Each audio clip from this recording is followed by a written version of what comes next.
विचारा विच आज अंक नंबर 1063 ਤੋਂ ਅੱਗੇ ਪਾਠ ਕਰਨਾ ਹੈ। ਮਾਰੂ ਰਾਗ ਵਿੱਚ ਤੀਜੀ ਪਾਤਸ਼ਾਹੀ ਧੰਨ ਧੰਨ ਗੁਰੂ ਅਮਰਦਾਸ ਜੀ ਦੇ ਉਚਾਰਨ ਕੀਤੇ ਹੋਏ ਸੋਹਲਿਆਂ ਦੇ ਪਾਠ ਚੱਲ ਰਹੇ ਹਨ, ਜਿਸ ਵਿੱਚ 19ਵੀਂ ਸੋਹਲੇ ਦੇ 9 ਪਦਿਆਂ ਤੱਕ ਦੇ ਪਾਠ ਹੋ ਚੁੱਕੇ ਸਨ। ਅੱਜ ਅੱਗੋਂ ਪਾਠ ਕਰਨਾ ਹੈ। ਪੂਰੇ ਭਾਗ ਗੁਰ ਸੇਵਾ ਹੋਈ, नदर करे ता सेवे कोई, जम काल तिस नेड़ न आवे, महल सच्चा सुख पाएंदा। पूरे भाग गुर सेवा होई, नदर करे ता सेवे कोई, जम काल तिस नेड़ न आवे, महल सच्चा सुख पाएंदा। पूरे भागा करके गुर सेवा हुई। गुरु दी सेवा जेड़ी है पूरे भागा करके होंदी है। या कह लीए कि गुरु दी सेवा विच जो जुड़ बैठे मानो उन्हां दे पूरे भाग खुल गए, पूरे भाग उन्हां नूं प्राप्त हो गए, क्योंकि गुरु दी सेवा ही पूरे भाग हैं। गुर पूरे भाग गुर सेवा होई। ਅਸੀਂ ਧਿਆਨ ਦਈਏ ਨਾ, ਜ਼ਿਕਰ ਭਾਗਾਂ ਦਾ ਵੀ ਆ ਰਿਹਾ ਹੈ। ਇਹ ਵਿਸ਼ਾ ਜਿਹੜਾ ਹੈ ਬਾਰ-ਬਾਰ ਵਿਸ਼ਾ ਸਾਡੇ ਕੋਲ ਸਾਹਮਣੇ ਆਉਂਦਾ ਹੈ। ਨਦਰ ਕਰੇ ਤਾਂ ਸੇਵੇ ਕੋਈ। ਅਗਲੀ ਪੰਕਤੀ ਵਿੱਚ ਕਹਿ ਰਹੇ ਜਿਸ ਦੇ ਉੱਤੇ ਮਿਹਰ ਦੀ ਨਜ਼ਰ ਕਰ ਦਵੇ ਤਾਂ ਸੇਵੇ ਕੋਈ, ਤਾਂ ਉਹ ਸੇਵਾ ਵਿੱਚ ਜੁੜਦਾ ਹੈ। ਪਰ ਇਸ ਦੀ ਇਨ ਪੰਕਤੀਆਂ ਦੇ ਅਰਥਾਂ ਨੂੰ ਚੰਗੀ ਤਰ੍ਹਾਂ ਨਾ ਬੁੱਝਣ ਦੀ ਵਜ੍ਹਾ ਕਰਕੇ ਇਨ ਪੰਕਤੀਆਂ ਦਾ, ਇਨ ਅੱਖਰਾਂ ਦਾ ਕਈ ਵਾਰ ਮਿਸਯੂਜ਼ ਹੋ ਜਾਂਦਾ ਹੈ ਕਿ ਅਸੀਂ ਇਹ ਕਹਿਣ ਲੱਗ ਪੈਂਦੇ ਹਾਂ ਕਿ ਜੇ ਭਾਗ ਨਹੀਂ ਜਾਗੇ, ਜਦੋਂ ਭਾਗ ਜਾਗ ਪੈਣਗੇ ਅਸੀਂ ਸੇਵਾ ਕਰ ਲਵਾਂਗੇ। ਅਜੇ ਪ੍ਰਮਾਤਮਾ ਦੀ ਨਜ਼ਰ ਨਹੀਂ ਹੋਈ, ਜਦੋਂ ਪ੍ਰਮਾਤਮਾ ਦੀ ਨਜ਼ਰ ਹੋ ਜਾਏਗੀ ਅਸੀਂ ਸੱਚ ਵਾਲੇ ਪਾਸੇ ਜੁੜ ਬੈਠਾਂਗੇ। ਅਜੇ ਨਜ਼ਰ ਨਹੀਂ ਹੋਈ, ਅਸੀਂ ਫਿਰ ਜੋ ਮਨ ਚਾਹੁੰਦਾ ਉਹ ਅਸੀਂ ਕਰਮ ਕਰਦੇ ਰਹਿੰਦੇ ਹਾਂ। ਇਨ ਪੰਕਤੀਆਂ ਨੂੰ ਅਸੀਂ ਇੰਝ ਕਹਿ ਲਈਏ, ਅਸੀਂ ਇਨ ਪੰਕਤੀਆਂ ਦਾ ਮਿਸਯੂਜ਼ ਕਰਨ ਲੱਗ ਪੈਂਦੇ ਹਾਂ। ਅਸੀਂ ਗੁਰਬਾਣੀ ਵੀ ਪਾਠ ਵੀ ਕਰੀਏ ਨਾ, ਕਈ ਥਾਵਾਂ ਤੇ ਨਜ਼ਰ ਅੱਕਰ ਕਈ ਥਾਵਾਂ ਤੇ ਸਾਨੂੰ ਨਜ਼ਰ ਆਉਂਦਾ ਹੈ। ਜਿਨ ਕੋ ਨਜ਼ਰ ਕਰਮ ਤਿਨਕਾਰ, ਉੱਤੇ ਕਰਮਾਂ ਨਾਲ ਜ਼ਿਕਰ ਕੀਤਾ ਹੋਇਆ ਹੈ। ਨਾਨਕ ਨਦਰੀ ਨਜ਼ਰ ਨਿਹਾਲ। ਪਰ ਇੱਕ ਥਾਂ ਤੇ ਇੱਕ ਸ਼ਬਦ ਬੜਾ ਖੂਬਸੂਰਤ ਸ਼ਬਦ ਤੇ ਸਾਂਝ ਪੈਂਦੀ ਹੈ। ਅਸੀਂ ਬੋਲ ਵਿਗਾੜੇ ਬੋਲ, ਤੂੰ ਨਦਰੀ ਅੰਦਰ ਤੋਲੇ ਤੋਲ। ਅੱਗੇ ਕੀ ਕਹਿ ਰਹੇ ਨੇ, ਅਗਲੇ ਪੰਕਤੀਆਂ ਕੀ ਕਹਿ ਰਹੇ ਨੇ, ਜਹ ਕਰਨੀ ਤੈ ਪੂਰੀ ਮਤ। ਫਿਰ ਕਰਨੀ ਉੱਤੇ ਗੁਰੂ ਸਾਹਿਬ ਸਮਝਾਣਾ ਕਰਨੇ, ਜਹ ਕਰਨੀ ਤੈ ਪੂਰੀ ਮਤ, ਕਰਨੀ ਬਾਝੋ ਘੱਟੇ ਘੱਟ। ਦੇਖੋ ਨਜ਼ਰ ਦੀ ਬਖਸ਼ਿਸ਼ ਜਿਹੜੀ ਹੈ, ਲੇਕਿਨ ਨਾਲ ਹੀ ਸਮਝਾਣਾ ਕਰ ਰਹੇ ਹਨ ਜਹ ਕਰਨੀ ਤੈ ਪੂਰੀ ਮਤ। ਪੂਰੀ ਮਤ ਉੱਥੇ ਹੀ ਆਈ ਹੈ ਜਿੱਥੇ ਕਰਨੀ ਗੁਰੂ ਦੇ ਮੁਤਾਬਕ ਹੈ, ਜਿਸ ਦੀ ਕਰਨੀ ਸੱਚ ਵਾਲੀ ਰਾਹ ਤੇ ਹੈ। ਕਰਨੀ ਬਾਝੋ ਘੱਟੇ ਘੱਟ, ਜਿਸਨੇ ਗੁਰੂ ਦੀ ਗੱਲ ਨਹੀਂ ਸੁਣੀ ਸਮਝੀ ਬੁੱਝੀ ਤੇ ਮੰਨੀ, ਕਰਨੀ ਬਾਝੋ ਘੱਟੇ ਘੱਟ, ਉਹਦੀ ਮਤ ਇੰਝ ਸਮਝਦੇ ਰਹੀਏ, ਉਹ ਇੰਝ ਸਮਝਦੇ ਲਈਏ ਵਿਕਾਰਾਂ ਵਾਲੇ ਪਾਸੇ ਭਟਕਦਾ ਰਹਿੰਦਾ ਹੈ, ਵਿਕਾਰਾਂ ਵਾਲੇ ਪਾਸੇ ਜਾਂਦਾ ਰਹਿੰਦਾ ਹੈ। ਜਮਕਾਲ ਤਿਸ ਨੇੜ ਨਾ ਆਵੇ, ਮਹਿਲ ਸੱਚੇ ਸੁਖ ਪਾਇੰਦਾ। ਕਹਿੰਦੇ ਉਸਦੇ ਨਿਕਟ ਜਮਕਾਲ ਤਿਸ ਨੇੜ ਨਾ ਆਵੇ, ਉਹਦੇ ਨਿਕਟ ਜਮਦੂਤ ਨਹੀਂ ਆਉਂਦਾ। ਜਮਦੂਤ ਜੇਕਰ ਅਸੀਂ ਇਸ ਜਮਾਂ ਨੂੰ ਹੀ ਕਹਿ ਲਈਏ, ਸਿਰਫ ਜਿਹੜੇ ਮੌਤ ਦੇ ਜਾਮ, ਜਦੋਂ ਸਾਡੀ ਸਰੀਰਿਕ ਮੌਤ ਹੁੰਦੀ ਹੈ, ਲਿਜਾਣ ਵਾਲੇ ਅਸੀਂ ਉੱਤੇ ਅਕਸਰ ਚਲੇ ਜਾਂਦੇ ਹਾਂ। ਤੇ ਫਿਰ ਅਸੀਂ ਧਿਆਨ ਦਈਏ ਨਾ, ਜਿਹੜੇ 35 ਮਹਾਂਪੁਰਖਾਂ ਦੀ ਅਸੀਂ ਬਾਣੀ ਪੜ੍ਹ ਰਹੇ ਹਾਂ, ਉਹਨਾਂ ਨੇ ਤੇ ਬਾਣੀ ਬਹੁਤ ਉਚਾਰਨ ਵੀ ਕੀਤੀ ਹੈ, ਪੜ੍ਹੀ ਵੀ ਹੈ, ਗੁਰਬਾਣੀ ਮੁਤਾਬਕ ਜੀਵਨ ਵੀ ਜੀਵਿਆ ਹੈ, ਪਰ ਸਰੀਰਿਕ ਤੌਰ ਤੇ ਸਾਡੇ ਨਾਲ ਨਹੀਂ ਹੈ। ਜਮਕਾਲ ਤਿਸ ਨੇੜ ਨਾ ਆਵੇ, ਕਹਿੰਦੇ ਉਹਨਾਂ ਦੇ ਨੇੜੇ ਜਮਦੂਤ ਨਹੀਂ ਆਉਂਦੇ। ਕਿਹੜੇ ਜਮਦੂਤ ਨਹੀਂ ਆਉਂਦੇ? ਉਹਨਾਂ ਦੇ ਨਿਕਟ ਵਿਕਾਰ ਰੂਪ, ਹਉਮੈ ਰੂਪ ਜਮਦੂਤ ਜਿਹੜੇ ਹਨ ਉਹ ਨੇੜੇ ਨਹੀਂ ਆਉਂਦੇ। ਜਮਕਾਲ ਤਿਸ ਨੇੜ ਨਾ ਆਵੇ, ਮਹਿਲ ਸੱਚੇ ਸੁਖ ਪਾਏਗਾ। ਮਹਿਲ ਵਿੱਚ ਸੱਚੇ ਦੇ ਮਹਿਲ ਵਿੱਚ ਆਤਮਕ ਆਨੰਦ ਮਾਣਦੇ ਹਾਂ। ਮਹਿਲ ਵਿੱਚ, ਹੁਣ ਮਹਿਲ ਦਾ ਜ਼ਿਕਰ ਵੀ ਅਸੀਂ ਕਿਸੇ ਬਿਲਡਿੰਗ ਨੂੰ, ਕਿਸੇ ਥਾਂ ਨੂੰ ਅਸੀਂ ਮਹਿਲ ਸਮਝਣ ਲੱਗ ਪੈਂਦੇ ਹਾਂ। ਮਹਿਲ ਕੋਈ ਬਿਲਡਿੰਗ ਨਹੀਂ। ਅਸੀਂ ਅਕਸਰ ਬਿਲਡਿੰਗਸ ਨਾਲ ਜੁੜ ਜਾਂਦੇ ਹਾਂ। ਅਸੀਂ ਧਿਆਨ ਦੇਣ ਦੀ ਲੋੜ ਹੈ, ਅਸੀਂ ਅਕਸਰ ਬਿਲਡਿੰਗਸ ਨਾਲ ਜੁੜ ਜਾਂਦੇ ਹਾਂ। ਜੁੜਨਾ ਗੁਰੂ ਨਾਲ ਹੈ। ਅਸੀਂ ਸਥਾਨਾਂ ਨਾਲ ਜੁੜ ਜਾਂਦੇ ਹਾਂ। ਜੁੜਨਾ ਗੁਰੂ ਨਾਲ ਹੈ, ਜੁੜਨਾ ਗੁਰੂ ਦੇ ਬੋਲਾਂ ਨਾਲ ਹੈ, ਕਿਉਂਕਿ ਗੁਰੂ ਦੇ ਬੋਲਾਂ ਦੇ ਨਾਲ ਉਹ ਮਹਿਲ ਦੀ ਪ੍ਰਾਪਤੀ ਹੋਏਗੀ, ਔਰ ਉਸ ਉੱਚੇ ਟਿਕਾਣੇ ਦੀ ਪ੍ਰਾਪਤੀ ਹੋਏਗੀ, ਉਸ ਸੁਰਤ ਦੀ ਪ੍ਰਾਪਤੀ ਹੋਏਗੀ ਜਿੱਥੇ ਪਰਮਾਤਮਾ ਦੇ ਨਾਲ, ਸੱਚ ਦੇ ਨਾਲ ਮੇਲ ਮਿਲਿਆ ਆਨੰਦ ਪ੍ਰਾਪਤ ਹੁੰਦਾ ਹੈ।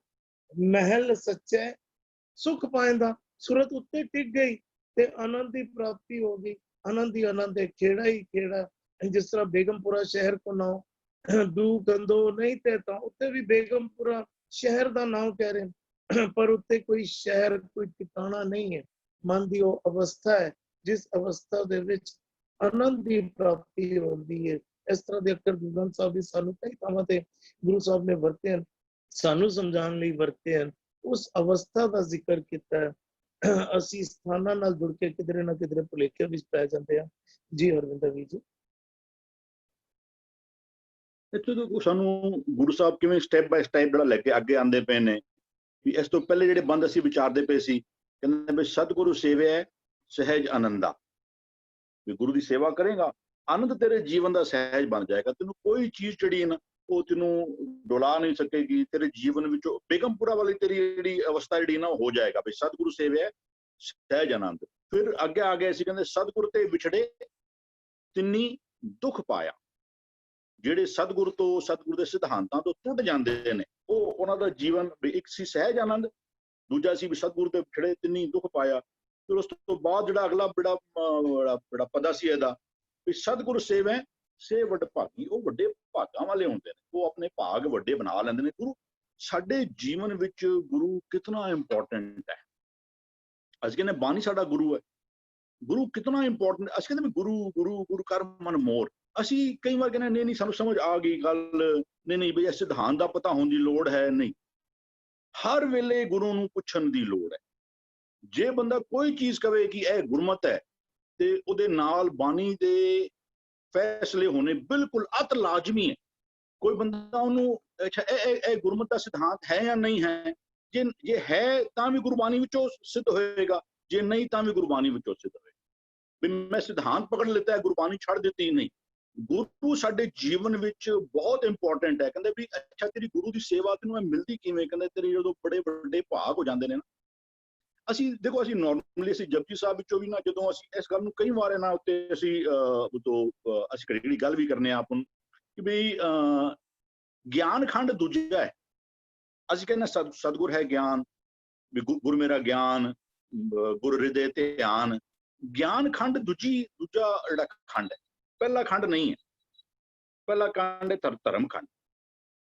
ਜਿਸ ਨੇ ਬਾਹ ਗੁਰੂ ਨੂੰ ਪਕੜਾ ਦਿੱਤੀ ਨਾ, ਹਰ ਬਾਹ ਪ੍ਰਭੂ ਪਕੜਾਏ ਜੀਓ, ਫਿਰ ਉਸ ਨੂੰ ਪਰਮਾਤਮਾ ਜਿਹੜਾ ਹੈ ਨਾ ਉਹ ਗੁਰੂ ਦੀ ਮਾਂ ਫੜਾ ਦਿੰਦਾ ਹੈ। ਜਿਹੜਾ ਬੰਦਾ ਉਹ ਰਾਤੀ ਰੁੱਤੀ ਥਿੱਤੀ ਵਾਰ ਪੌਣ ਪਾਣੀ ਅਗਨੀ ਪਾਤਾਲ, ਤਿਸ ਵਿੱਚ ਧਰਤੀ ਥਾਪ ਰੱਖੀ ਧਰਮਸਾਲ, ਤਿਸ ਵਿੱਚ ਜੀ ਜੁਗਤ ਕੇ ਰੰਗ, ਤਿਨ ਕੇ ਨਾਮ ਅਨੇਕ ਅਨੰਤ, ਕਰਮੀ ਕਰਮੀ ਹੋਏ ਵਿਚਾਰ, ਸੱਚਾ ਆਪ ਸੱਚਾ ਦਰਬਾਰ, ਜਿੱਥੇ ਸੋਹਣ ਉੱਥੇ ਕੌਣ ਕਿਹੜੇ ਬੰਦੇ ਸ਼ੋਭਣਗੇ, ਜਿੱਥੇ ਸੋਹਣ ਪੰਜ ਪ੍ਰਵਾਨ, ਨਦਰੀ ਕਰਮ ਪਵੇ ਨਿਸ਼ਾਨ, ਕੱਛ ਪਕਾਈ ਉੱਥੇ ਪਾਏ, ਨਾਨਕ ਗਿਆ ਜਾਪੇ ਜਾਏ, ਧਰਮ ਖੰਡ ਕਾ ਇਹੋ ਧਰਮ। ਜਿਸ ਬੰਦੇ ਨੂੰ ਇਹ ਭਰੋਸਾ ਹੋ ਜਾਵੇ ਨਾ ਕਿ ਮੇਰਾ ਹਰ ਇੱਕ ਲਿਤਾਇਆ ਸਾਹ ਲੇਖੇ ਵਿੱਚ ਹੈ, ਲੇਖੇ ਬੋਲਣਾ ਤੇਰਾ ਹਰ ਇੱਕ ਕਦਮ ਲੇਖੇ ਵਿੱਚ ਹੈ। ਬੰਦਾ ਜਦੋਂ ਇਹ ਧਰਮ ਦੀ ਕਿਰਿਆ ਹੈ, ਇਹ ਕਰਮ ਧਰਤੀ ਸਰੀਰ ਮਿਲੀ ਹੀ ਜਿਹੜਾ ਤੈਨੂੰ ਮਿਲਿਆ ਨਾ, ਇਹਦੇ ਤੈਨੂੰ ਰਾਤੀ ਰੁੱਤੀ ਥਿੱਤੀ ਵਾਰਾਂ ਵਿੱਚ ਜਿਹੜੀ ਕਰਮ ਧਰਤੀ, ਮੈਂ 2 ਦਿਨ ਪਹਿਲੇ ਵੀ ਕੋਈ ਵਿਚਾਰ ਵੀਰ ਜੀ ਨੇ ਪਾਈ ਸੀ ਪ੍ਰੋਫੈਸਰ ਸਾਹਿਬ ਦੀ, ਵੀ ਇਹ ਕਰਮ ਧਰਤੀ ਜਿਹੜੀ ਤੈਨੂੰ ਸੰਸਾਰ ਵਿੱਚ ਤੈਨੂੰ ਕਰਮ ਧਰਤੀ ਰੂਪ ਸਰੀਰ ਵੀ ਮਿਲਿਆ। ਜਦੋਂ ਤੈਨੂੰ ਭਰੋਸਾ ਹੋ ਜਾਏਗਾ ਨਾ ਕਿ ਬਈ ਨਹੀਂ, ਮੈਂ ਹਰ ਇੱਕ ਚੀਜ਼ ਦਾ ਜਿਹੜਾ ਨਾ ਮੇਰਾ ਹਰ ਚੀਜ਼ ਲੇਖੇ ਵਿੱਚ ਹੈ, ਫਿਰ ਜਦੋਂ ਬੰਦਾ ਉਸ ਪਾਸੋਂ ਆਪਣੇ ਭਾਗ ਉਸ ਪਾਸੋਂ ਉਦਮ ਕਰੇ, ਫਿਰ ਇਹ ਰੱਬ ਦੀ ਕਿਰਪਾ ਜਿਹੜੀ ਹੈ ਨਾ ਉਹ ਉਹਨੂੰ ਗੁਰੂ ਦੀ ਬਾਂਹ ਜਿਹੜੀ ਹੈ ਨਾ, ਕਿ ਤੂੰ ਉਦਮ ਤੇ ਕਰਨਾ ਚਾਹੁੰਦਾ ਹੈ, ਹੁਣ ਤੂੰ ਹੁਣ ਇਸ ਪਾਸੇ ਟੁਰਨਾ ਚਾਹੁੰਦਾ ਹੈ, ਫਿਰ ਕਹਿੰਦਾ ਉਹ ਗੁਰੂ ਦੀ ਬਾਂਹ ਪਕੜਾ ਦਿੰਦਾ, ਕਹਿੰਦਾ ਪੂਰੇ ਭਾਗ ਤੇਰੇ ਭਾਗ ਵੱਡੇ ਸਨ, ਤੂੰ ਉਹ ਉਸ ਪਾਸੇ ਟੁਰਿਆ ਹੈ, ਤਾਂ ਕਰਕੇ ਗੁਰੂ ਦੀ ਸੇਵਾ ਕਰ ਪਾ ਰਿਹਾ ਹੈ। ਕਹਿੰਦਾ ਨਦਰ ਕਰੇ ਤਾਂ ਸੇਵਾ ਹੋਈ। ਇਹ ਉਸ ਮਾਲਕ ਦੀ ਸਭ ਤੋਂ ਵੱਡੀ ਬਖਸ਼ਿਸ਼ ਹੈ। ਜੇ ਤੂੰ ਅਦਰਵਾਈਜ਼ ਤੂੰ ਸਮਝੇ ਕਿ ਮੈਂ ਕਰਨਾ ਪਿਆ।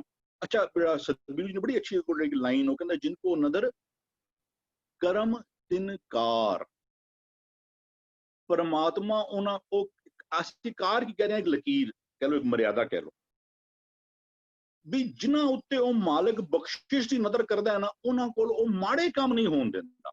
ਜਿਨ ਕੋ ਨਜ਼ਰ ਕਰਮ ਤਿਨ ਕਾਰ, ਇੱਕ ਆਪਣੇ ਇੱਕ ਮਰਿਆਦਾ ਵਿੱਚ, ਇੱਕ ਦਾਇਰੇ ਵਿੱਚ ਉਹ ਲੈ ਕੇ ਆ ਜਾਂਦਾ ਹੈ। ਅਸੀਂ ਇੱਕ ਰਹਿਤ ਮਰਿਆਦਾ ਅਸੀਂ ਬਣਾਈ, ਇੱਕ ਗੁਰੂ ਵਿੱਚ ਰਹਿਤ ਮਰਿਆਦਾ ਦਿੰਦਾ ਹੀ ਪਿਆ ਨਾ। ਗੁਰੂ ਵਿੱਚ ਜੀਵਨ ਜਾਚ ਦਿੰਦਾ ਪਿਆ, ਵਿਪਰਤਰਿਆ ਰੂਪ ਨਾ ਪੇਖੇ ਨੇਤਰ, ਜੀਵਨ ਜਾਚ ਹੈ ਨਾ। ਫਰੀਦਾ ਬੁਰੇ ਦਾ ਭਲਾ ਕਰ, ਇਹ ਵੀ ਇੱਕ ਜੀਵਨ ਜਾਚ, ਇੱਕ ਮਰਿਆਦਾ ਹੈ। ਤੇ ਉਹ ਜਿਨ੍ਹਾਂ ਨੂੰ ਗੁਰੂ ਜਦੋਂ ਦੀ ਉਹਦੀ ਬਖਸ਼ਿਸ਼ ਕਿਹੜੀ ਹੈ, ਕਹਿੰਦਾ ਉਹ ਜਿਨ ਕੋ ਨਦਰ, ਕਹਿੰਦਾ ਉਹਨਾਂ ਕੋਲੋਂ ਫਿਰ ਉਹ ਮਾੜੇ ਕੰਮ ਨਹੀਂ, ਜੇ ਮਾੜੇ ਕੰਮ ਕੀਤੇ ਫਿਰ ਲੇਖਾ ਦੇਣਾ ਪਏਗਾ। ਕਹਿੰਦਾ ਜੇ ਤੂੰ ਅਕਲ ਲਤੀਫ ਕਾਲੇ ਲਿਖ ਨਾ ਲੇਖ, ਤੂੰ ਕਾਲੇ ਲੇਖ ਲਿਖ ਨਾ ਦੇ, ਜੇ ਤੂੰ ਕਾਲੇ ਲੇਖ ਲਿਖ ਦਿੱਤੇ ਫਿਰ ਤੈਨੂੰ ਜਿਹੜਾ ਨਾ ਔਖਾ ਹੋ ਜਾਏਗਾ। ਕਹਿੰਦਾ ਲੇਖਾ ਦੇਣਾ ਸੁਹੇਲਾ ਜੋ ਦਿਲ ਸੂਚੀ ਹੋਏ, ਤੇ ਸੱਚੇ ਦਰਬਾਰ ਮੇ ਪੱਲਾ ਨਾ ਪਕੜੇ ਕੋਈ, ਉੱਥੇ ਕੋਈ ਤੇਰੀ ਬਾਂਹ ਨਹੀਂ ਫੜ ਸਕਦਾ। ਤੇ ਇਹ ਕਹਿੰਦਾ ਨਦਰ ਕਰੇ, ਇਹ ਉਸ ਮਾਲਕ ਦੀ ਮਤਾ ਤੂੰ ਬੰਦਾ ਕੋਈ ਸੋਚੇ ਕਿ ਬਈ ਮੈਂ ਦੇਖੋ ਮੈਂ ਕਿਤਨਾ ਐਫਰਟ ਲੈਣਾ ਪਿਆ, ਮੈਂ ਕਿਤਨੀ ਕਾਲਨਾ ਪਿਆ, ਇਹਨੂੰ ਤੇ ਉਲਟਾ ਉਹਦੀ ਬਖਸ਼ਿਸ਼ ਸਮਝ। ਜੇ ਤੂੰ ਗੁਰੂ ਵਾਲੇ ਪਾਸੇ ਜੁੜਨਾ ਪਿਆ, ਜੇ ਤੇਰਾ ਉਸ ਪਾਸੇ, ਇਹਨੂੰ ਉਹਦੀ ਰਹਿਮਤ, ਉਹਦੀ ਬਖਸ਼ਿਸ਼, consider yourself blessed, not that ਕਿ ਮੈਂ ਕੁਝ ਅੱਛਾ ਕੰਮ ਕਰਨਾ ਪਿਆ, ਮੈਂ ਦੇਖੋ ਜੀ ਮੈਂ ਕਿਤਨੀ ਮਿਹਨਤ ਕਰਨਾ ਪਿਆ, ਨਹੀਂ। ਕਿਉਂ? ਇਹ ਕਰਨ ਦੇ ਨਾਲ ਹੋਣਾ ਕੀ ਹੈ, ਜੀਵਨ ਵਿੱਚ ਪਰਿਵਰਤਨ ਕੀ ਆਣਾ ਹੈ। ਕਹਿੰਦਾ ਫਿਰ ਜਮ ਕਾਲ ਤਿਸ ਨੇੜ ਨਾ ਆਵੇ। ਅਸੀਂ ਗੱਲ ਕੀਤੀ ਸੀ ਕਿ ਕੁਝ ਚੀਜ਼ਾਂ ਜਿਹੜੀਆਂ ਨੇ ਉਹ ਦ੍ਰਿਸ਼ਟਮਾਨ ਨੇ ਤੇ ਕੁਝ ਪ੍ਰਚਲਿਤ ਚੀਜ਼ਾਂ ਵਿੱਚੋਂ ਨੇ। ਜਮ ਕਾਲ, ਜਿਹੜੀ ਚੀਜ਼ ਤੇਰੀ ਮੌਤ ਦਾ ਕਾਰਨ ਬੰਦੀ ਹੋਵੇ, ਵੀ ਇਹ ਜਿਹੜੇ ਵਿਕਾਰ ਨੇ ਜੋ ਸਾਨੂੰ ਪਲ ਪਲ ਜਿਹੜਾ ਨਾ ਸਾਡੇ ਆਤਮਿਕ ਜੀਵਨ ਦਾ ਜਿਹੜਾ ਕਹਾਣ ਕਰਦੇ ਪਏ ਨੇ। ਇੱਕ ਹੋਰ ਬੜਾ ਪਿਆਰਾ ਜਿਹਾ ਸ਼ਬਦ ਹੈ, ਕਹਿੰਦੇ ਸਗਲ ਸ੍ਰਿਸ਼ਟ ਕੇ ਪੰਜ ਸਿਕਦਾਰ। ਸਿਕਦਾਰ ਕਹਿੰਦੇ ਨੇ ਚੌਧਰੀ ਜਾਂ ਜਿਹੜਾ ਲੀਡਰ ਹੁੰਦਾ ਨਾ ਉਹਨੂੰ। ਕਹਿੰਦੇ ਵੀ ਇੱਥੇ ਕਹਿੰਦੇ ਨੇ ਵੀ ਉਹ ਜਿਸ ਤਰ੍ਹਾਂ ਕਾਮ, ਕ੍ਰੋਧ, ਲੋਭ, ਮੋਹ, ਹੰਕਾਰ, ਇਹ ਮੰਨਣਾ ਦੇ ਆਰ ਡਰਾਈਵਿੰਗ ਫੋਰਸਿਸ। ਕਹਿੰਦੇ ਸਗਲ ਸ੍ਰਿਸ਼ਟ ਕੇ ਪੰਜ ਸਿਕਦਾਰ। ਅੱਗੇ ਕਹਿੰਦੇ ਨੇ, ਕਹਿੰਦੇ ਰਾਮ ਭਗਤ ਕੇ ਪਾਣੀ ਹਾਰ। ਜਿਹੜੇ ਉਸ ਪਰਮਾਤਮਾ ਦੇ ਸੇਵਕ ਬਣ ਜਾਂਦੇ ਨੇ, ਉਹਦੀ ਭਗਤੀ ਕਰਨਾ ਸ਼ੁਰੂ ਕਰ ਦਿੰਦੇ ਨੇ, ਗੁਣਾਂ ਨੂੰ ਜੀਵਨ ਵਿੱਚ ਅਪਣਾਉਣਾ ਸ਼ੁਰੂ ਕਰ ਦਿੰਦੇ ਨੇ। ਕਹਿੰਦੇ ਸਗਲ ਸ੍ਰਿਸ਼ਟ ਕੇ ਪੰਜ ਸਿਕਦਾਰ, ਰਾਮ ਭਗਤ ਕੇ ਪਾਣੀ ਹਾਰ, ਲੂਟ ਲਏ ਸਾਕਤ ਪਤ ਖੋਏ। ਜਿਹੜੇ ਇਹ ਪੰਜ ਵਿਕਾਰ ਨੇ ਨਾ, ਜਿਹੜਾ ਬੰਦਾ ਸਾਖਤੀ ਜਿਹੜਾ ਰੱਬ ਤੇ ਭਰੋਸਾ ਨਾ ਕਰਦਾ ਹੋਵੇ, ਕਹਿੰਦੇ ਐਸੇ ਬੰਦੇ ਨੂੰ ਤੇ ਇਹ ਪੰਜ ਵਿਕਾਰ ਲੁੱਟ ਲੈਂਦੇ ਨੇ। ਮਾਰੇ ਲੁੱਟੇ ਨੀਤ ਨੀਤ, ਕਿਸ ਆਗੇ ਕਰੀ ਪੁਕਾਰ ਜਨਾ। ਉਹਨੂੰ ਪਲ ਪਲ ਉਹਨੂੰ ਆਤਮਕ ਮੌਤ ਮਾਰਦੇ ਔਰ ਬੰਦੇ ਦਾ ਅਹਿਸਾਸ ਵੀ ਖਤਮ ਹੋ ਜਾਂਦਾ, ਮੈਂ ਮਰਿਆ ਪਿਆ। ਉਹ ਕਰੀ ਜਾਂਦਾ ਪਿਆ, ਕੁਰਸੀ ਵਾਸਤੇ ਗਪਲਾ ਕਰੀ ਜਾਂਦਾ ਪਿਆ, ਉਹ ਮਰ ਚੁੱਕਾ ਹੋਇਆ। ਫਿਰ ਉਹ ਅੱਛਾ ਮਰਤਾ ਜਗ ਮੁਆ ਮਰ ਵੀ ਨਾ ਜਾਣਿਆ ਕੋਈ, ਮੈਂ ਮਰ ਚੁੱਕਾ, ਮੈਨੂੰ ਉਸ ਗੱਲ ਦੀ ਅਜੇ ਸੋਝੀ ਵੀ ਨਹੀਂ ਹੋ ਰਹੀ। ਇੱਕ ਹੁੰਦਾ ਨਾ ਰੀਅਲਾਈਜੇਸ਼ਨ ਕਿ ਨਹੀਂ, ਬੰਦਾ ਫਿਰ ਟੁੱਟਣਾ ਸ਼ੁਰੂ ਹੁੰਦਾ ਕਿ ਜਦ ਤੱਕ ਵਿਛੋੜੇ ਦਾ ਅਹਿਸਾਸ ਨਹੀਂ, ਮਿਲਣ ਦੀ ਤਾਂਘ ਨਹੀਂ ਪੈਦਾ ਹੋ ਸਕਦੀ। ਤੇ ਸਾਡੀ ਹਾਲਤ ਐਸੀ ਹੋ ਚੁੱਕੀ ਹੋਈ ਹੈ, ਮਰਦਿਆਂ ਅਸੀਂ ਇਤਨੇ ਮਰ ਚੁੱਕੇ ਹਾਂ। ਅਸੀਂ ਕਹਿੰਦੇ ਸਾਨੂੰ ਕੀ ਕਰਨਾ, ਮੇਰਾ ਕੰਮ ਨਹੀਂ ਯਾਰ, ਮੈਂ ਗੁਰੂ ਕਹਿੰਦੇ ਬੋਲ ਸੂਤਰ ਮੜੀਆ। ਅਸੀਂ ਕਹਿੰਦੇ ਨਹੀਂ ਯਾਰ, ਮੈਂ ਉਸ ਪਚੜੇ ਵਿੱਚ ਨਹੀਂ ਪੈਣਾ ਚਾਹੁੰਦਾ। ਅਸੀਂ ਮਰਦਿਆਂ ਇਤਨਾ ਮਰ ਚੁੱਕੇ ਹਾਂ ਜ਼ਮੀਰ ਦੇ ਤਲ ਦੇ ਉੱਤੇ। ਦੇਖੋ ਦੋ ਮਰਨ, ਇੱਕ ਸਰੀਰ ਦਾ ਮਰਨਾ, ਇੱਕ ਆਤਮਾ ਦਾ ਮਰਨਾ। ਆਤਮਾ ਨਹੀਂ ਮਰਦੀ ਉਂਝ, ਵੈਸੇ ਆਤਮਕ ਮਰਨਾ ਪਾਓ। ਆਪਣੀ ਆਤਮਾ ਦਾ ਆਤਮ ਘਾਤੀ ਹੈ ਜਗਤ ਕਸਾਈ। ਉਹ ਆਪਣੇ ਅੰਦਰ ਦੇ ਆਵਾਜ਼ ਜ਼ਮੀਰ ਜਿਹੜੀ ਉਹਨੂੰ ਕਹਿੰਦਾ ਹੁੰਦਾ ਨਾ, ਉਹਨੂੰ ਜਿਹੜਾ ਦਬਾ ਦਿੰਦਾ। ਕਹਿੰਦਾ ਮਰਤਾ ਜਗ ਮੁਆ ਮਰ ਵੀ ਨਾ ਜਾਣਿਆ, ਕਿ ਮੈਂ ਮਰ ਚੁੱਕਾ ਆਤਮਕ ਤੌਰ ਤੇ, ਉਹਦਾ ਅਹਿਸਾਸ ਵੀ ਖਤਮ ਹੈ। ਫਿਰ ਦੂਜਾ ਮਰਨਾ ਕਿਹੜਾ ਹੈ? ਕਹਿੰਦਾ ਐਸੀ ਮਰਨੀ ਜੋ ਮਰੇ, ਜਿਹੜਾ ਮਨ ਨੂੰ ਮਾਰ ਲੈਂਦਾ ਨਾ, ਕਹਿੰਦਾ ਫਿਰ ਉਹ ਆਤਮਕ ਤੌਰ ਤੇ ਨਹੀਂ ਮਰੇਗਾ। ਐਸੀ ਮਰਨੀ ਜੋ ਮਰੇ, ਜਿਸਨੇ ਮਨ ਨੂੰ ਮਾਰਨਾ ਸਿੱਖ ਲਿੱਤਾ। ਜਿਹੜਾ ਮਨ ਪੁੱਠੇ ਪਾਸੇ ਡਰਾਈਵ ਕਰਦਾ ਸੀ ਨਾ, ਉਸ ਨੂੰ ਮਾਰਨਾ ਜੇ ਸਿੱਖ ਲਿੱਤਾ ਨਾ, ਫਿਰ ਤੇਰੀ ਆਤਮਕ ਮੌਤ ਕਦੀ ਨਹੀਂ ਹੋਈ। ਕਹਿੰਦਾ ਫਿਰ ਜਮ ਕਾਲ ਤਿਸ ਨੇੜ ਨਾ ਆਵੇ। ਕਹਿੰਦਾ ਸਗਲ ਸ੍ਰਿਸ਼ਟ ਕੇ ਪੰਜ ਸਿਕਦਾਰ, ਰਾਮ ਭਗਤ ਕੇ ਪਾਣੀ ਹਾਰ, ਲੂਟ ਲਏ ਸਾਕਤ ਪਤ ਖੋਏ। ਰਾਮ ਲੂਟ ਲਏ ਸਾਕਤ ਪਤ ਖੋਏ, ਸਾਧ ਜਨਾ ਪਗ ਮਲ ਮਲ ਤੋਏ। ਇਹ ਜਿਹੜੇ ਪੰਜ ਸਿਕਦਾਰ ਨੇ, ਬਾਕੀ ਸੰਸਾਰ ਨੂੰ ਤਾਂ ਲੁੱਟੀ ਜਾਂਦੇ ਪਏ ਨੇ, ਗੁਰੂ ਸਾਡੇ ਜੀਵਨ ਵਿੱਚ ਇੰਪੋਰਟੈਂਟ ਕਿਉਂ ਹੈ? ਅਸੀਂ ਗੁਰੂ ਗੁਰੂ ਗੁਰੂ ਅਸੀਂ ਕਹਿੰਦੇ ਪਏ ਅਸੀਂ ਵਾਹਿਗੁਰੂ ਵਾਹਿਗੁਰੂ ਵਾਹਿਗੁਰੂ ਰਟਣਾ, ਗੁਰੂ ਗੁਰੂ ਕਰਨਾ ਨਹੀਂ ਹੈ। ਹਰ ਚੀਜ਼ ਵਾਸਤੇ, ਅੱਛਾ ਮੈਂ ਦਾਨ ਕਰਾਂ, ਗੁਰੂ ਨੂੰ ਪੁੱਛ ਲੈ। ਮੈਂ ਧਰਮ ਦੀ ਕਿਰਿਆ ਵੀ, ਮੈਂ ਜਾਵਾਂ ਤੀਰਥਾਂ ਤੇ, ਗੁਰੂ ਨੂੰ ਪੁੱਛ ਲੈ। ਅਸੀਂ ਜਦੋਂ ਕਹਿੰਦੇ ਕਿ ਨਹੀਂ ਬਈ ਉਹ ਬਾਣੀ ਹੋਰ ਕਿਸ ਨੂੰ ਪੁੱਛਾਂਗੇ? ਬਾਣੀ ਕੋਲੋਂ ਹੀ। ਅੱਛਾ ਇਹ ਕੰਮ ਮੈਂ ਲਾਸਟ ਟਾਈਮ ਵੀ ਸ਼ੇਅਰ ਕੀਤਾ ਸੀ ਵੀ ਉਹ ਛੋਟਾ ਜਿਹਾ ਬੱਚਾ ਸੀ, ਉਹ ਸੇਵਾ ਕਰਨ ਬਾਲਟੀ ਹੇਠਾਂ ਰੱਖੀ, ਕਹਿੰਦਾ ਇਹ ਬਾਲਟੀ ਹੇਠਾਂ ਨਹੀਂ ਰੱਖਣੀ, ਇਹ ਮਰਿਆਦਾ ਨਹੀਂ। ਗੁਰੂ ਗ੍ਰੰਥ ਸਾਹਿਬ ਦੀ ਲਾਈਨ ਕੋਟ ਕਰੋ ਬਈ, 5 ਪੈਰੇ ਤੁਰੀ ਜਾਂਦੇ ਨੇ, ਤੁਸੀਂ ਉਹ ਉਹਨਾਂ ਦੇ ਜੋੜੇ ਲਾਏ ਹੋਏ ਨੇ, ਉਹਨਾਂ ਨੂੰ ਨੰਗੇ ਪੈਰ ਟੁਰਵਾਨੇ ਪਏ ਆ ਅਸੀਂ। ਗੁਰਬਾਣੀ ਦੀ ਲਾਈਨ ਕੋਟ ਕਰੋ ਵੀ ਇਹ ਸਰੀਰ ਨੂੰ ਕਸ਼ਟ ਦੇਣਾ। ਉਹਨਾਂ ਨੂੰ ਜਿਹੜੇ ਮਿਲਣ ਵਾਲੇ ਬੰਦੇ ਆਉਂਦੇ ਨੇ, ਜਿਹੜੇ ਉਹਨਾਂ ਦੇ ਸਨਮੁਖ ਹੋਣਾ ਚਾਹੁੰਦੇ ਨੇ, ਉਹਨਾਂ ਨੂੰ ਕਹਿੰਦੇ ਜੋੜੇ ਲਾਓ। ਉਹਦੇ ਅੱਗੇ ਬੰਦਿਆਂ ਨੇ ਪੂਰਾ ਰੋਡ ਗਿੱਲਾ ਕੀਤਾ ਹੋ ਜਾਂਦਾ, ਉਹਨੂੰ ਪੂਰੇ ਉਹਨਾਂ ਦੇ ਜਿਹੜੇ ਸੌਕਸ ਨੇ ਗਿੱਲੇ ਹੋ ਜਾਂਦੇ ਨੇ। ਸਾਨੂੰ ਗੁਰਬਾਣੀ ਦੀ ਕੋਈ ਪੰਕਤੀ ਦੱਸੋ ਨਾ। ਅਸੀਂ ਜਿਸ ਮਰਿਆਦਾ ਨੂੰ ਬਣਾ ਕੇ ਬਹਿ ਗਏ, ਜਿਸ ਪਰੰਪਰਾ ਨੂੰ ਬਣਾ ਕੇ ਬਹਿ ਗਏ, ਉਹਦੇ ਗੁਰੂ ਸਾਡੇ ਜੀਵਨ ਵਿੱਚ ਅਤ ਇੰਪੋਰਟੈਂਟ ਹੈ। ਜੇ ਗੁਰੂ ਨਹੀਂ ਆਇਆ, ਕਹਿੰਦੇ ਫਿਰ ਉਹ ਜਿਹਨੂੰ ਆ ਗਿਆ, ਕਹਿੰਦੇ ਫਿਰ ਜਮ ਕਾਲ ਤਿਸ ਨੇੜ ਨਾ ਆਵੇ, ਮਹਿਲ ਸੱਚੇ ਸੁਖ ਪਾਏਂਦਾ। ਫਿਰ ਉਹ ਸੱਚੇ ਪਰਮਾਤਮਾ ਦੇ ਨਾਲ ਆਪਣੀ ਸਾਂਝ ਬਣਾ ਕੇ ਆਪਣਾ ਉਹ ਬੇਗਮਪੁਰਾ ਸ਼ਹਿਰ ਕੋ ਨਾਮ ਵਾਲੀ ਅਵਸਥਾ ਵਿੱਚ ਹਮੇਸ਼ਾ ਟਿਕਿਆ ਰਹਿੰਦਾ। ਹਾਂਜੀ ਧੰਨਵਾਦ ਵੀਰ ਜੀ, ਆਪ ਜੀ ਨੇ ਬੜੀ ਬੜੀ ਗੱਲਾਂ ਨੂੰ ਬੜੀ ਖੁੱਲ ਕੇ ਸਮਝਾਣਾ ਕੀਤਾ ਔਰ ਉਨ ਭਰਮਾਂ ਦਾ ਵੀ ਜ਼ਿਕਰ ਕੀਤਾ ਕਿ ਗੁਰੂ ਦੀ ਅਗਵਾਈ ਨਾ ਹੋਣ ਦੀ ਵਜ੍ਹਾ ਕਰਕੇ ਜਿਹੜੀ ਭਰਮ ਮਨ ਤੇ ਆ ਜਾਂਦੇ ਹਨ, ਜਿਹੜੇ ਭੁਲੇਖੇ ਮਨ ਤੇ ਆ ਜਾਂਦੇ ਹਨ, ਕਿਧਰੇ ਨਾ ਕਿਧਰੇ ਸਾਡੇ ਮਨ ਤੇ ਡਰ ਬੈਠਿਆ ਰਹਿੰਦਾ ਹੈ। ਅਸੀਂ ਸਰੀਰਿਕ ਤੌਰ ਤੇ ਅਸੀਂ ਟਿਕੇ ਰਹਿੰਦੇ ਹਾਂ। ਸਰੀਰਿਕ ਤਲ ਤੇ ਅਸੀਂ ਟਿਕੇ ਹੋਣ ਦੀ ਵਜ੍ਹਾ ਕਰਕੇ ਅਸੀਂ ਸਰੀਰ ਤੱਕ ਹੀ ਗੁਰੂ ਨੂੰ ਵੀ ਸੀਮਿਤ ਕਰਨਾ ਚਾਹੁੰਦੇ ਹਾਂ। ਅਸੀਂ ਉਹੀਓ ਜੋੜਿਆਂ ਦੇ ਝਗੜੇ ਕਹਿ ਲਈਏ, ਜੁਰਾਬਾਂ ਦੇ ਝਗੜੇ ਕਹਿ ਲਈਏ, ਜਾਂ ਬਾਹਰਲੇ ਕਰਮਾਂ ਨੂੰ ਅਸੀਂ ਬਹੁਤ ਜ਼ਿਆਦਾ ਮਹੱਤਤਾ ਦੇਣਾ ਸ਼ੁਰੂ ਕਰ ਦਿੰਦੇ ਹਾਂ। ਅਸਲ ਗੱਲ ਜਿਹੜੀ ਗੁਰੂ ਕਹਿ ਰਹੇ ਹਨ, ਉਸ ਤੋਂ ਅਸੀਂ ਕਈ ਵਾਰੀ ਵਾਂਝੇ ਰਹਿ ਜਾਂਦੇ ਹਾਂ, ਅਸਲ ਸੁੱਖ ਤੋਂ ਵੀ ਵਾਂਝੇ ਰਹਿ ਜਾਂਦੇ ਹਾਂ। ਧੰਨਵਾਦ ਆਪ ਜੀ ਦਾ। ਇਕਬਾਲ ਵੀਰ ਜੀ, ਜੀ ਆਇਆਂ ਨੂੰ। ਪਲੀਜ਼ ਆਪਣੇ ਵਿਚਾਰ ਦਿਆ ਜਾਏ ਜੀ। ਵਾਹਿਗੁਰੂ ਜੀ ਕਾ ਖਾਲਸਾ, ਵਾਹਿਗੁਰੂ ਜੀ ਕੀ ਫਤਿਹ ਜੀ। ਪੂਰੇ ਭਾਗ ਗੁਰ ਸੇਵਾ ਹੋਈ। ਜਿਹੜੇ ਭਾਗ ਹੈ ਉਹ ਗੁਰੂ ਦੀ ਸੇਵਾ ਕੀਤਿਆਂ ਹੀ ਜਾਗਦੇ ਹਨ, ਚਮਕਦੇ ਹਨ, ਬਣਦੇ ਹਨ। ਪੂਰੇ ਭਾਗ ਹਰਸਿਓ ਬਣਿਆਈ। ਹਰਸਿਓ ਜਦੋਂ ਜੀਵ ਹਰੀ ਪ੍ਰਮਾਤਮਾ ਦੇ ਨਾਲ ਮਨ ਵਚ ਕਰਮਾਂ ਕਰਕੇ ਇਕਮਿਕ ਹੋ ਜਾਂਦਾ ਤੇ ਉਹਦੇ ਭਾਗ ਜਾਗਦੇ, ਭਾਗ ਬਣ ਜਾਂਦੇ ਹਨ। ਫਿਰ ਜਦੋਂ ਭਾਗ ਬਣ ਜਾਂਦੇ ਹਨ ਤੇ ਗੁਰ ਸੇਵਾ ਹੋਈ। ਗੁਰੂ ਦੀ ਸੇਵਾ ਫਿਰ ਉਹ ਕਰਦਾ ਕਿਵੇਂ? ਮਨ ਵਚਨ ਕਰਮਾਂ ਕਰਕੇ ਗੁਰਮਤਿ ਤੇ ਚੱਲਿਆ, ਦਇਆ ਪਰਉਪਕਾਰੀ, ਇਹ ਸਾਰੇ ਸੱਚ ਦੀ, ਇਹ ਸਾਰੇ ਗੁਣ ਜਦੋਂ ਆਪਣੇ ਕਰਮਾਂ ਵਿੱਚ ਲਿਆਉਂਦਾ ਹੈ ਤਾਂ ਉਹ ਜਗਤ ਦੀ, ਸੰਸਾਰ ਦੀ ਸੇਵਾ ਕਰਦਾ। ਕਿਉਂਕਿ ਇਹ ਸੰਸਾਰ ਜਿਹੜਾ ਹੈ ਇਹ ਹਰ ਕਾ ਰੂਪ ਹੈ, ਹਰ ਰੂਪ ਨਦਰੀ ਹੈ। ਜਦੋਂ ਉਹ ਇਸ ਤਰ੍ਹਾਂ ਸੇਵਾ ਕਰਦਾ, ਪੂਰੇ ਭਾਗ ਬਣਵਾ ਕੇ ਕਰਮ ਕਰਕੇ, ਤਾਂ ਉਹ ਨਦਰ ਕਰੇ। ਫਿਰ ਪ੍ਰਮਾਤਮਾ ਜਿਹੜਾ ਉੱਥੇ ਬਖਸ਼ਿਸ਼ ਕਰਦਾ। ਸੇਵਕ ਜਿਹੜਾ, ਭਗਤ ਜਿਹੜਾ ਮਨ ਵਚ ਕਰਮਾਂ ਕਰਕੇ ਇਕਮਿਕ ਹੋ ਜਾਂਦਾ, ਉਹ ਨਦਰ ਦਾ ਪਾਤਰ ਬਣ ਜਾਂਦਾ। ਨਦਰ ਕਰੇ ਤਾਂ ਸੇਵੇ ਕੋਈ। ਫਿਰ ਉਹ ਜ਼ਿਲ੍ਹੇ ਬਖਸ਼ਿਸ਼ ਦਾ ਭੰਡਾਰਾ ਉਸ ਸੇਵਕ ਨੂੰ ਮਿਲ ਜਾਂਦਾ ਹੈ। ਆਪ ਜਪਿਆ ਵਰੇ ਨਾਮ ਜਪਾਵੇ। ਉਹ ਫਿਰ ਉਸ ਸੇਵਾ ਨੂੰ ਗਾਹਾਂ ਵੰਡਦਾ ਹੈ, ਉਸ ਗੁਣਾਂ ਨੂੰ ਗਾਹਾਂ ਵੰਡਦਾ ਹੈ। ਸੰਸਾਰ ਦੇ ਲਈ ਉਤਮ ਦਇਆ ਪਰਉਪਕਾਰੀ ਜੀਵਨ ਬਤੀਤ ਕਰਦਾ। ਫਿਰ ਉਹ ਸੇਵਾ ਕਰ, ਸੇਵੇ ਕੋਈ ਵਿਰਲੇ ਵਿਰਲੇ ਹੁੰਦੇ ਹਨ ਜਿਹੜੇ ਬਖਸ਼ਿਸ਼ ਦੇ ਪਾਤਰ ਬਣ ਕੇ ਗੁਰੂ ਦੇ ਹੁਕਮ ਅਨੁਸਾਰੀ ਆਪਣੇ ਜੀਵਨ ਬਤੀਤ ਕਰਦੇ ਹਨ। ਚਮਕਾਲ ਕਿਸ ਨੇੜ ਨਾ ਆਵੇ। ਫਿਰ ਉਹਨਾਂ ਦੇ ਭਗਤਾਂ ਦੇ, ਸੇਵਕਾਂ ਦੇ, ਗੁਰਮੁਖਾਂ ਦੇ ਜਿਹੜੇ ਗੁਰੂ ਨਾਲ ਸਦਾ ਰਤੇ ਹੋਏ ਰਹਿੰਦੇ ਹਨ, ਉਹਨਾਂ ਦੇ ਨੇੜ ਫਿਰ ਚਮਕਾਲ, ਵਿਕਾਰ, ਕਾਮ ਕ੍ਰੋਧ ਲੋਭ ਹੰਕਾਰ ਨੇੜੇ ਨਹੀਂ ਆਉਂਦੇ। ਚਮਕਾਲ ਕਿਸ ਨੇੜ ਨਾ ਆਵੇ, ਮਹਿਲ ਸੱਚੇ ਸੁਖ ਪਾਏਂਦਾ। ਫਿਰ ਮਹਿਲ ਸੱਚੇ ਵਿੱਚ, ਸੱਚੇ ਮਹਿਲ ਦੇ ਵਿੱਚ ਭਾਵ ਕੇ ਗੁਰੂ ਨਾਲ ਇਕਮਿਕ ਹੋਇਆ, ਗੁਣਾਂ ਨਾਲ ਇਕਮਿਕ ਹੋਇਆ, ਲੀਨ ਹੋਇਆ, ਸੱਚੇ ਮਹਿਲ ਲੀਨ ਹੋਇਆ। ਆਪਣੇ ਮਨ ਵਚ ਕਰਮ ਨੂੰ ਉਹਨਾਂ ਗੁਣਾਂ ਦੇ ਅਨੁਸਾਰ ਹੀ ਬਣਾ ਲੈਣ ਵਾਲਾ ਜੀਵ ਜਿਹੜਾ ਹੈ ਉਹ ਮਹਿਲ ਘਰ ਵਿੱਚ ਪੁੱਜਿਆ ਹੋਇਆ ਹੁੰਦਾ ਹੈ। ਮਹਿਲ ਸੱਚਾ, ਸੱਚੇ ਦੇ ਮਹਿਲ ਵਿੱਚ, ਸੱਚੇ ਦੇ ਗੁਣਾਂ ਦੇ ਵਿੱਚ, ਸੱਚੇ ਦੇ ਸਿੱਖਿਆ ਉਪਦੇਸ਼ ਵਿੱਚ ਜੁੜਨ ਵਾਲਾ ਜੀਵ ਸੁੱਖ ਪਾਏਂਦਾ। ਉਹ ਸਦੀਵ ਕਾਲ ਸਦਾ ਹੀ ਸੁੱਖ ਪ੍ਰਾਪਤ ਕਰਦਾ। ਸੁੱਖਾਂ ਦੀ ਸਹਿਜ ਦੀ ਆਨੰਦ ਮਾਣਦਾ ਹੈ। Thank you Veer ji. बड़ी खूबसूरती नाल आप जी ने गल्लां टू द पॉइंट कीतियां। आप जी ने विकारां बारे भी, हरविंदर वीर जी ने भी विकारां बारे ਜ਼ਿਕਰ ਕੀਤਾ ਹੈ। ਬਿਲਕੁਲ ਅਸੀਂ ਧਿਆਨ ਦਈਏ ਤੇ ਵਿਕਾਰ ਸਾਨੂੰ ਪਹਿਲੇ ਤੇ ਸੱਚ ਵਾਲੇ ਪਾਸੇ ਆਉਣ ਨਹੀਂ ਦਿੰਦੇ, ਗੁਰੂ ਵਾਲੇ ਪਾਸੇ ਸਾਨੂੰ ਆਉਣ ਨਹੀਂ ਦਿੰਦੇ। ਭਾਵੇਂ ਉਹਨੂੰ ਕਾਮ ਕਹਿ ਲਈਏ, ਕ੍ਰੋਧ ਕਹਿ ਲਈਏ, ਲੋਭ ਕਹਿ ਲਈਏ, ਮੋਹ ਕਹਿ ਲਈਏ, ਅਹੰਕਾਰ ਕਹਿ ਲਈਏ, ਵਿਕਾਰ ਸਾਨੂੰ ਰੋਕਦੇ ਨੇ।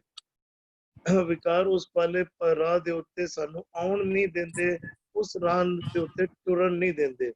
ਔਰ ਇੱਥੇ ਤੱਕ ਵਿਕਾਰ ਪ੍ਰਬਲ ਹੋ ਜਾਂਦੇ ਹਨ ਕਿ ਗੁਰਬਾਣੀ ਦੇ ਨਿਕਟ ਹੁੰਦੇ ਹੋਏ ਕਈ ਵਾਰੀ ਅਹੰਕਾਰ ਇੰਨਾ ਪ੍ਰਬਲ ਹੋ ਜਾਂਦਾ ਹੈ ਕਿ ਅਹੰਕਾਰ ਹੀ ਸਾਨੂੰ ਗੁਰੂ ਦੇ ਸ਼ਬਦ ਦਾ ਹੀ ਇਨਕਾਰ ਕਰਨ ਲੱਗ ਪੈਂਦੇ ਆ। ਚਾਰ ਅੱਖਰ ਅਸੀਂ ਸਮਝ ਲੈਂਦੇ ਹਾਂ, ਬੁੱਝ ਲੈਂਦੇ ਹਾਂ, ਉਹਨਾਂ ਅੱਖਰਾਂ ਦਾ ਹੀ ਅਸੀਂ ਇਨਕਾਰ ਕਰਕੇ ਸੰਸਾਰ ਵਿੱਚ ਵਿਚਰਨ ਲੱਗ ਪੈਂਦੇ ਹਾਂ। ਬਿਲਕੁਲ ਨਿਕਟ ਹੁੰਦੇ ਹੋਏ ਵੀ ਦੂਰ ਹੋ ਜਾਂਦੇ ਆ। ਇਸ ਲਈ ਗੁਰੂ ਸਾਹਿਬ ਬਾਰ-ਬਾਰ ਸਮਝਾਣਾ ਕਰ ਰਹੇ ਹਨ, ਪੂਰੇ ਭਾਗ ਗੁਰ ਸੇਵਾ ਹੋਈ।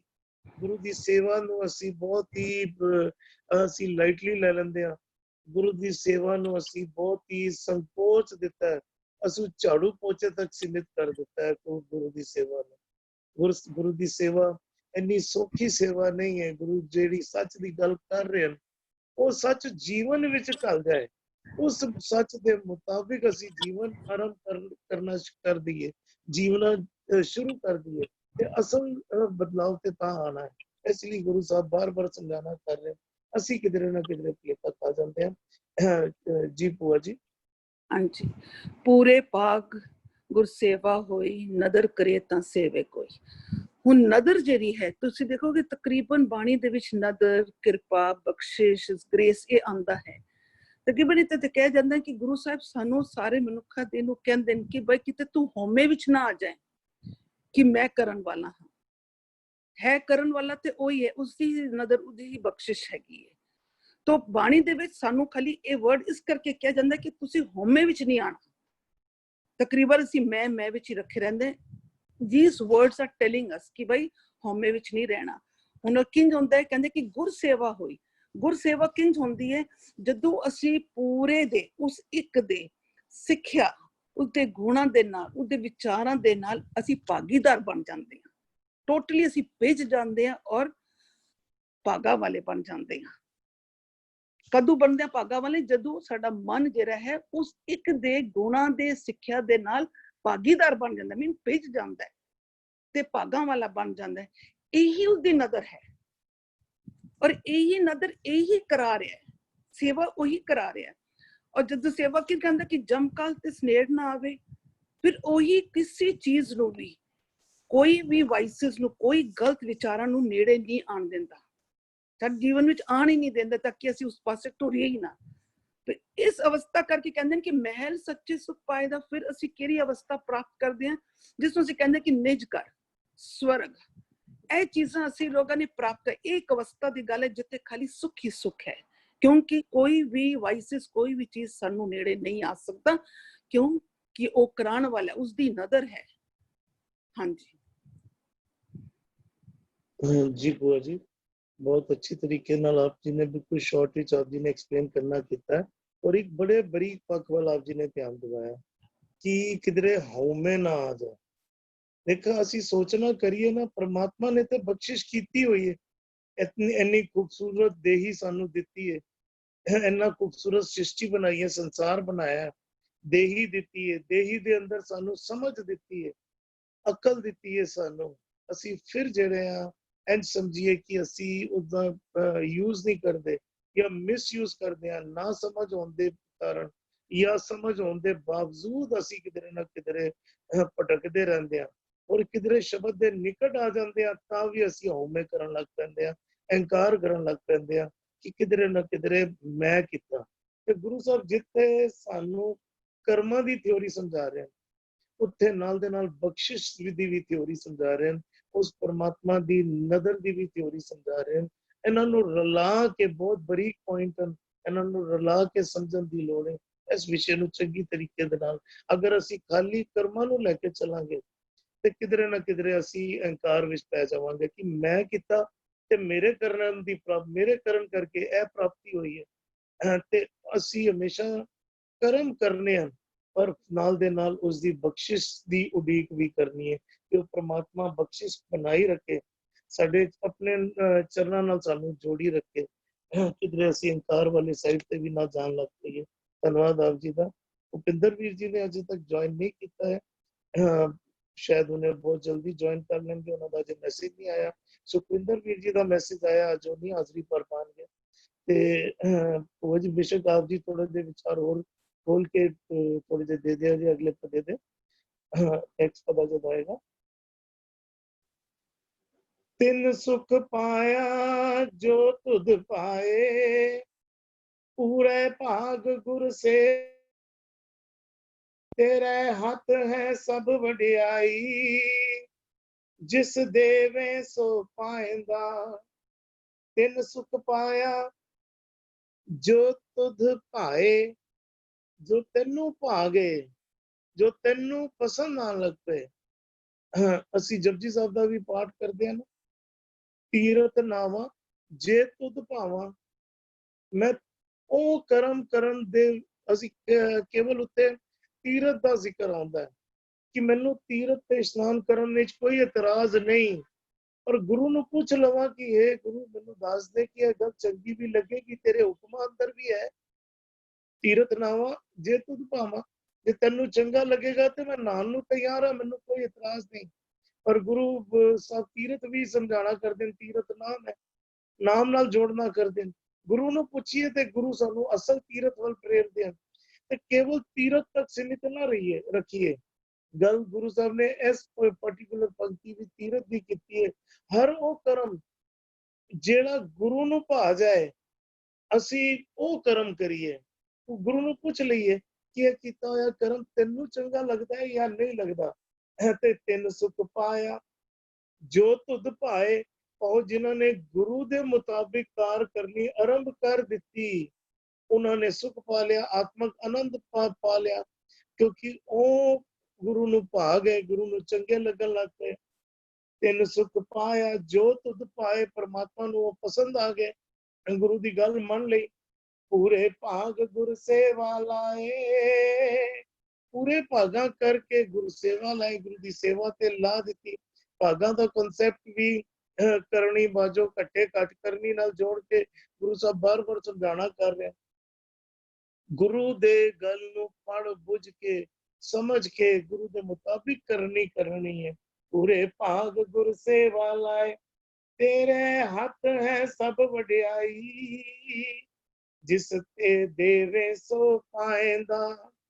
ਸਭ ਨਿਧਾਨ 10 ਅਸ਼ਟ ਸਿਧਾਨ, ਠਾਕੁਰ ਕਰ ਤਲ ਧਰਿਆ। ਰੋਜ਼ਾਨਾ ਅਸੀਂ ਪਾਠ ਕਰਦੇ ਹਾਂ, ਠਾਕੁਰ ਦੇ ਤਲੀ ਤੇ ਹਨ, ਜਿਸ ਨੂੰ ਚਾਹੁੰਦਾ ਹੈ ਪਾਉਂਦਾ ਹੈ ਉਹ ਉਸ ਨੂੰ ਦੇ ਦਿੰਦਾ। ਤੇਰੇ ਹੱਥ ਹੈ ਸਭ ਵਡਿਆਈ, ਸਾਰੀ ਬਖਸ਼ਿਸ਼ਾਂ ਹੈ ਪਰਮਾਤਮਾ ਤੇਰੇ ਹੱਥ ਵਿੱਚ ਹਨ। ਜਿਸ ਦੇਵੇ ਸੋ ਪਾਉਂਦਾ, ਜਿਹਨੂੰ ਤੂੰ ਦਿੰਦਾ ਹੈ ਉਹ ਪ੍ਰਾਪਤ ਕਰ ਲੈਂਦਾ ਹੈ। ਇਸ ਦੇ ਲਈ ਇੰਝ ਸਮਝ ਲਈਏ ਕਿ ਉਸ ਪਰਮਾਤਮਾ ਨੇ ਇੱਕ ਹੁਕਮ ਬਣਾ ਦਿੱਤਾ ਹੈ, ਉਹਨਾਂ ਨੇ ਹੁਕਮ ਦੇ ਮੁਤਾਬਿਕ ਜਿਹੜਾ ਹੈ ਸਾਨੂੰ ਸਮਝਾਣਾ ਕਰ ਦਿੱਤਾ ਹੈ ਕਿ ਇਸ ਨਿਯਮਾਂ ਮੁਤਾਬਿਕ ਜੇਕਰ ਕਾਰ ਕਰੇਗਾ ਤੇ ਤੂੰ ਉਸ ਦਾ ਪਾਤਰ ਬਣ ਜਾਏਗਾ।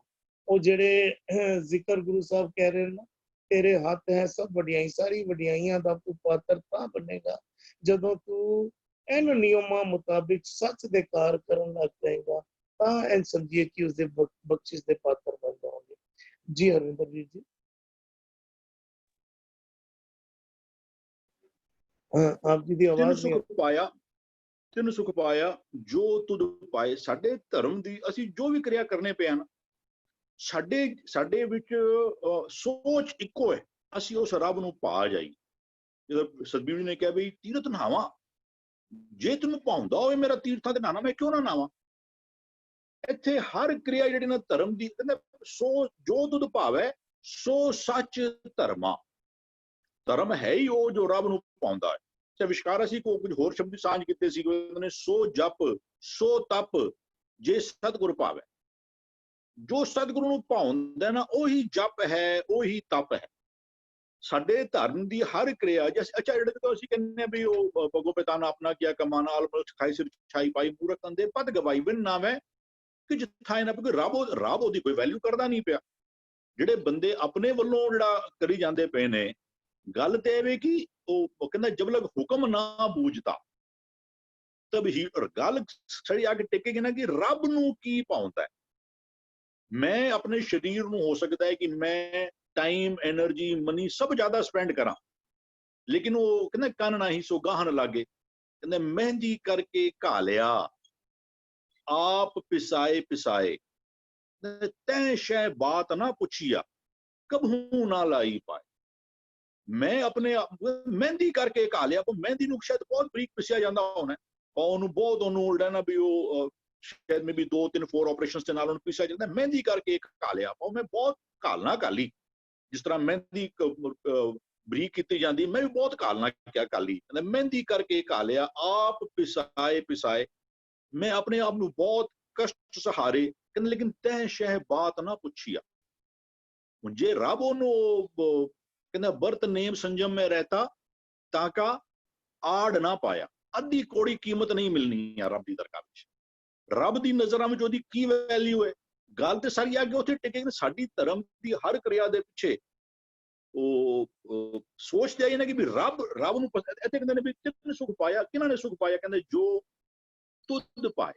ਗੱਲ ਸਾਰੀ ਆ ਕੇ ਟਿਕੇਗੀ ਕਿ ਰੱਬ ਨੂੰ ਕੀ ਚੰਗਾ ਲੱਗਦਾ, ਜਿਹੜਾ ਨਾ ਵੀ ਕਹਿੰਦੇ ਜੋ ਤੁਧ ਭਾਵੇ ਸੇ ਭਲੇ ਖੋਟਾ ਖਰਾ ਨਾ ਖੋਏ, ਤੈਨੂੰ ਚੰਗੇ ਲੱਗ ਗਏ।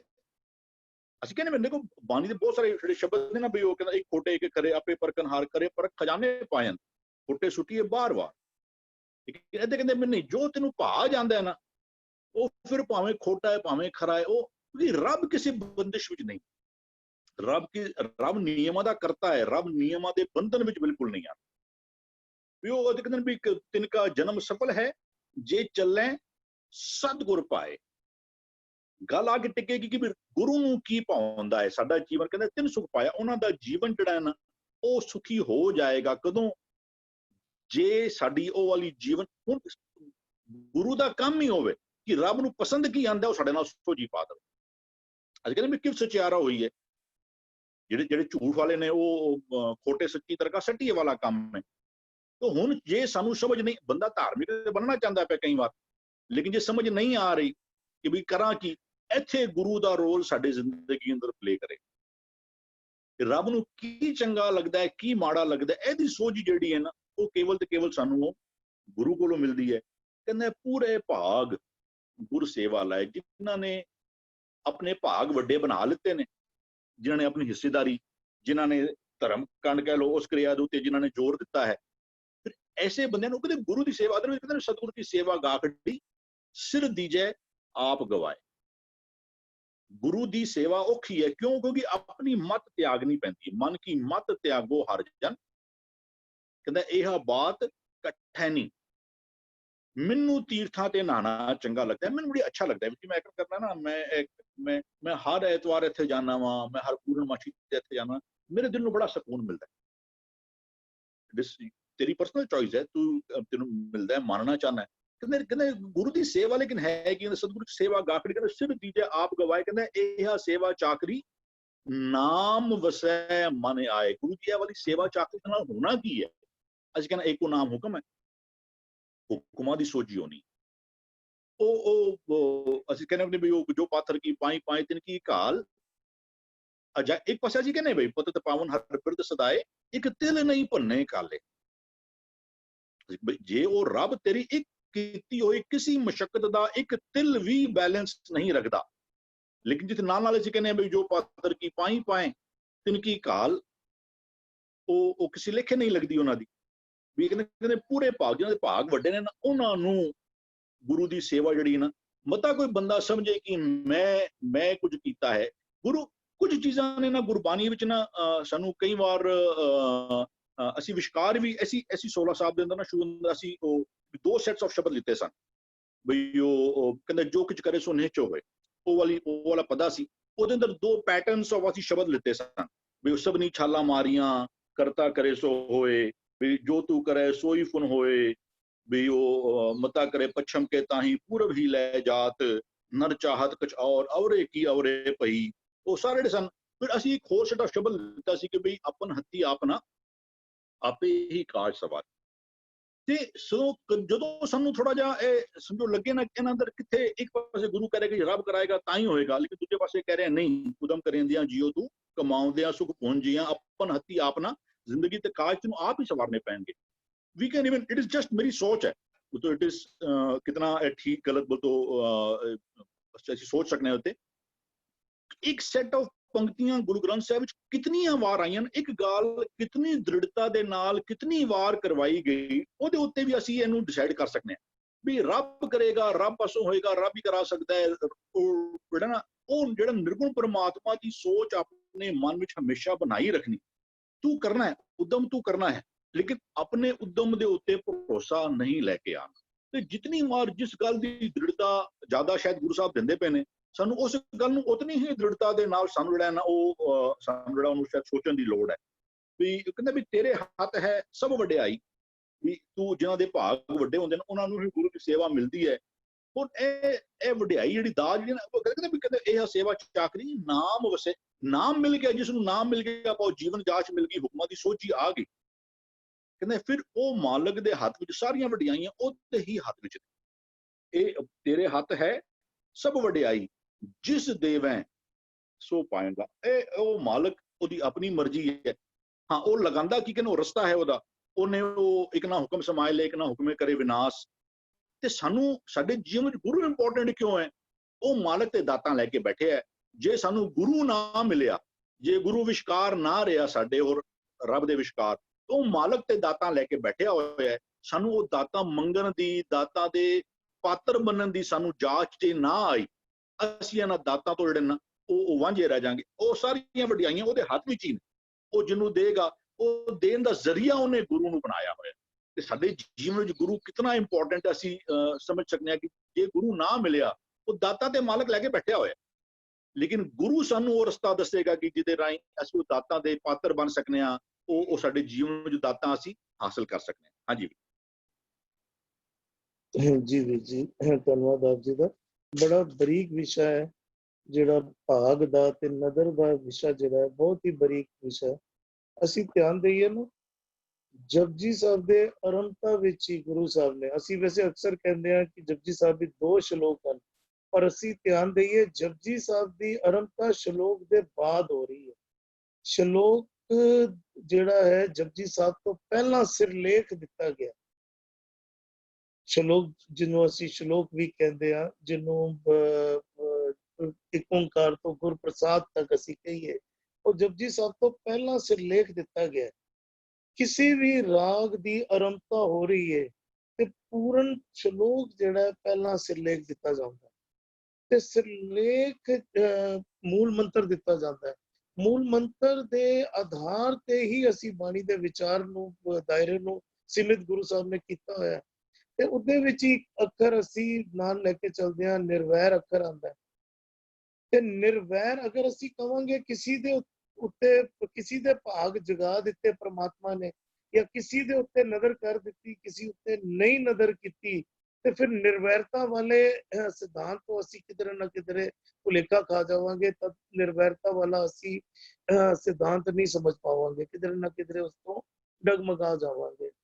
ਅਸੀਂ ਇਹਨੂੰ ਇੰਝ ਸਮਝਣਾ ਕਰੀਏ ਨਾ ਕਿ ਕਲਾਸ ਲੱਗੀ ਹੈ, ਟੀਚਰ ਤੇ ਸਾਰੇ ਬੱਚਿਆਂ ਨੂੰ 40, 45, 50 ਬੱਚੇ ਬੈਠੇ, ਟੀਚਰ ਤੇ ਸਾਰਿਆਂ ਨੂੰ ਸਿਖਾ ਰਹੀ ਹੈ, ਸਾਰਿਆਂ ਨੂੰ ਪੜ੍ਹਾ ਰਿਹਾ ਟੀਚਰ, ਲੇਕਿਨ ਉਹਨਾਂ ਵਿੱਚੋਂ ਕੋਈ ਹੁੰਦਾ ਹੈ ਜੋ ਟੀਚਰ ਦੀ ਗੱਲ ਸਮਝ ਬੁੱਝ ਕੇ ਟੌਪ ਕਰ ਜਾਂਦਾ ਹੈ, ਤੇ ਕੁਝ ਐਸੇ ਵੀ ਬੱਚੇ ਰਹਿ ਜਾਂਦੇ ਨੇ ਜਿਹੜੇ ਫੇਲ ਹੋ ਜਾਂਦੇ ਹਨ। ਤੇ ਇਸ ਬਰੀਕ ਪੁਆਇੰਟ ਨੂੰ ਵੀ ਸਾਨੂੰ ਨਾਲ ਸਮਝਣ ਦੀ ਜ਼ਰੂਰਤ ਹੈ। ਇਕਬਾਲ ਵੀ ਜੀ ਇਸ ਦੇ ਉੱਤੇ ਅਗਲੇ ਵਿਚਾਰ ਆਪ ਜੀ ਨੇ ਦੇਣੇ, ਇਸ ਵਿਚਾਰ ਨੂੰ ਵੀ ਥੋੜਾ ਜਿਹਾ ਹੋਰ ਖੋਲ ਕੇ ਸਮਝਾਇਆ ਤੇ ਭਾਗ ਤੇ ਨਜ਼ਰ ਉੱਤੇ ਥੋੜੇ ਜਿਹੇ ਵਿਚਾਰ ਹੋਰ ਦੇ ਦਿਆ ਜਾਏ। ਹਾਂਜੀ, ਤਿੰਨ ਸੁਖ ਪਾਇਆ ਜੋ ਤੁਧ ਪਾਏ। ਸੁਖ ਕੌਣ ਪ੍ਰਾਪਤ ਕਰਦੇ ਆ? ਸੁਖ ਇੱਕ ਵਚਨ ਹੈ, ਪਾਇਆ, ਸੁਖ ਪਾਇਆ ਕੀ ਹੈ? ਆਤਮਕ ਆਨੰਦ। ਜੀਵਨ ਨੂੰ ਆਤਮਕ ਆਨੰਦ, ਆਤਮਕ ਖੇੜਾ ਉਦੋਂ ਮਿਲਦਾ ਜਦੋਂ ਗੁਰੂ ਸ਼ਬਦ ਨਾਲ ਜੁੜਦਾ। ਇਹ ਜਿਹੜਾ ਆਤਮਕ ਆਨੰਦ ਦਾ ਸੁੱਖ ਹੈ, ਤਿੰਨ ਉਹਨਾਂ ਜੀਵਾਂ ਦੇ ਪੱਲੇ ਪੈਂਦਾ ਹੈ ਜੋ ਤੁਧ ਪਾਏ। ਜਿਹੜੇ ਤੁਧ ਇੱਕ ਵਚਨ ਭਾਏ ਬਹੁਵਚਨ ਵਾਸਤੇ ਆਇਆ, ਜਿਨ੍ਹਾਂ ਨੂੰ ਜਿਹੜੇ ਤੈਨੂੰ ਭਾ ਜਾਂਦੇ ਆ, ਜਿਹੜੇ ਜੀਵ ਚੰਗੇ ਲੱਗ ਜਾਂਦੇ ਆ। ਉਹ ਚੰਗੇ ਕਿਵੇਂ ਲੱਗਦੇ ਹਨ? ਜਿਨ੍ਹਾਂ ਤੇ ਨਦਰ ਕਰਮ ਹੁੰਦੀ ਹੈ। ਨਦਰ ਦਾ ਪਾਤਰ ਬਣਨ ਲਈ ਗੁਣ ਜਿਹੜੇ ਉਹ ਧਾਰਨ ਕਰਨੇ ਪੈਂਦੇ। ਜੇ ਪਹਿਲਾਂ ਜੀਵ ਨਦਰ ਦਾ ਪਾਤਰ ਬਣੂਗਾ ਤਾਂ ਬਖਸ਼ਿਸ਼ ਪ੍ਰਾਪਤ ਹੋਵੇਗੀ। ਬਖਸ਼ਿਸ਼ ਕੀ ਹੁੰਦੀ ਹੈ? ਫਲ। ਉਹਦਾ ਮਿਹਰਾਮਤ, ਜਦੋਂ ਸਤਿਗੁਰ ਮਿਹਰਬਾਨ ਹੁੰਦਾ ਹੈ। ਮਿਹਰਬਾਨ ਕਦੋਂ ਹੁੰਦਾ? ਜਦੋਂ ਜੀਵ ਆਪਣੇ ਕਰਮਾਂ ਕਰਕੇ, ਬਚਨਾਂ ਕਰਕੇ, ਮਨ ਬਚ ਕਰਮ ਕਰਕੇ ਗੁਰੂ ਦੇ ਗੁਣਾਂ ਦੇ ਅਨੁਸਾਰੀ ਜੀਵਨ ਬਤੀਤ ਕਰਦਾ ਹੈ। ਫਿਰ ਉਹ ਪ੍ਰਮਾਤਮਾ ਜਿਹੜਾ, ਉਹਦੀ ਮਾਨਸਿਕਤਾ, ਅੰਦਰੂਨੀ ਭਾਵ, ਇਹ ਅੰਦਰੋਂ ਹੈ ਜਾਂ ਬਾਹਰੋਂ ਹੈ, ਮੁੱਖੋਂ ਬੋਲਦਾ ਹੈ ਕਿ ਮਨ ਤੋਂ ਬੋਲਦਾ, ਉਹ ਭਾਵ ਜਿਹੜਾ ਉਹ ਗੁਰੂ ਜਾਣਦਾ। ਉਹ ਆਮ ਕੋਈ ਜੀਵ ਕਿਸੇ ਨੂੰ ਵੀ ਇਹ ਡਿਕਲੇਰੇਸ਼ਨ ਨਹੀਂ ਦੇ ਸਕਦਾ ਵੀ ਅੰਦਰੋਂ ਜਾਂ ਬਾਹਰੋਂ ਹੈ, ਜੁੜਿਆ ਹੋਇਆ। ਇਸ ਕਰਕੇ ਸਤਿਗੁਰੂ ਹੀ ਜਾਣਦਾ ਵੀ ਇਹਦੀ ਜਿਸਾ ਸੇਵਾ ਕੀਤੀ ਸਫਲ ਹੈ, ਜੇ ਸਤਿਗੁਰ ਕਾ ਮਨ ਮੰਨੇ। ਹੁਣ ਕਰਮ ਤਾਂ ਸਾਰੇ ਜੀਵ ਕਰਦੇ ਹਨ, ਪਰ ਭਾਏ ਕੌਣ ਆ? ਜਿਹੜਿਆਂ ਨੂੰ ਉਹਦੇ ਪੂਰਨ ਰੂਪ ਵਿੱਚ ਗੁਣਾਂ ਅਨੁਸਾਰ, ਨਿਯਮ ਸਿਧਾਂਤ ਦੇ ਅਨੁਸਾਰ ਹੀ ਆਪਣਾ ਜੀਵਨ ਬਤੀਤ ਕਰਦੇ ਹਨ, ਉਹ ਪਾਉਂਦੇ ਹਨ। ਮੁੱਖੋਂ ਲਾਉਣ ਵਾਲੇ ਨਹੀਂ, ਜੋ ਮੁੱਖੋਂ ਮੂੰਹ ਤੋਂ ਬੋਲਣ ਵਾਲੇ ਨਹੀਂ। ਜਿਹੜੇ ਮਨ ਬਚ ਕਰਮ ਕਰਕੇ ਹੋਣ, ਉਹ ਜੀਵ ਜਿਹੜੇ ਹੈਗੇ ਆ, ਉਹ ਪ੍ਰਮਾਤਮਾ ਨੂੰ ਭਾਉਂਦੇ ਹਨ, ਚੰਗੇ ਲੱਗਦੇ ਹਨ। ਤੇ ਜਦੋਂ ਉਹ ਚੰਗੇ ਲੱਗਦੇ ਹਨ, ਪੂਰੇ ਭਾਗ ਗੁਰਸੇਵਾ ਲਾਏ। ਸੇਵਾ ਦੀ ਥਾਂ ਹੀ ਲਾ ਦਿੰਦਾ ਹੈ ਪੂਰੇ ਭਾਗਾਂ ਦੇ ਨਾਲ, ਕਿਉਂਕਿ ਪ੍ਰਮਾਤਮਾ ਦੀ ਜਿਹੜੀ ਗੁਰੂ ਦੀ ਦੱਸੀ ਹੋਈ ਕਾਰ ਜੀਵ ਕਰਦਾ ਹੈ, ਉਹ ਫਿਰ ਵਡਿਆਈ ਦਾ ਪਾਤਰ ਬਣਦਾ ਹੈ। ਪੂਰੇ ਭਾਗ ਗੁਰਸੇਵਾ ਲਾਏ, ਪੂਰੇ ਭਾਗ ਹਰ ਸਿਉ ਬਣਿਆਈ। ਹੁਣ ਪੂਰੇ ਭਾਗ ਪ੍ਰਾਪਤ ਹੋਏ ਜਦੋਂ ਭਾ ਜਾਂਦੇ ਹਨ, ਜਦੋਂ ਗੁਰੂ ਨੂੰ ਪਿਆਰੇ ਲੱਗਦੇ ਹਨ, ਉਹ ਫਿਰ ਭਾਗੀਦਾਰ, ਗੁਣਾ ਬਖਸ਼ਿਸ਼ਾਂ ਦੇ ਨਦਰ ਦੇ ਭਾਗੀਦਾਰ ਬਣਦੇ ਆ।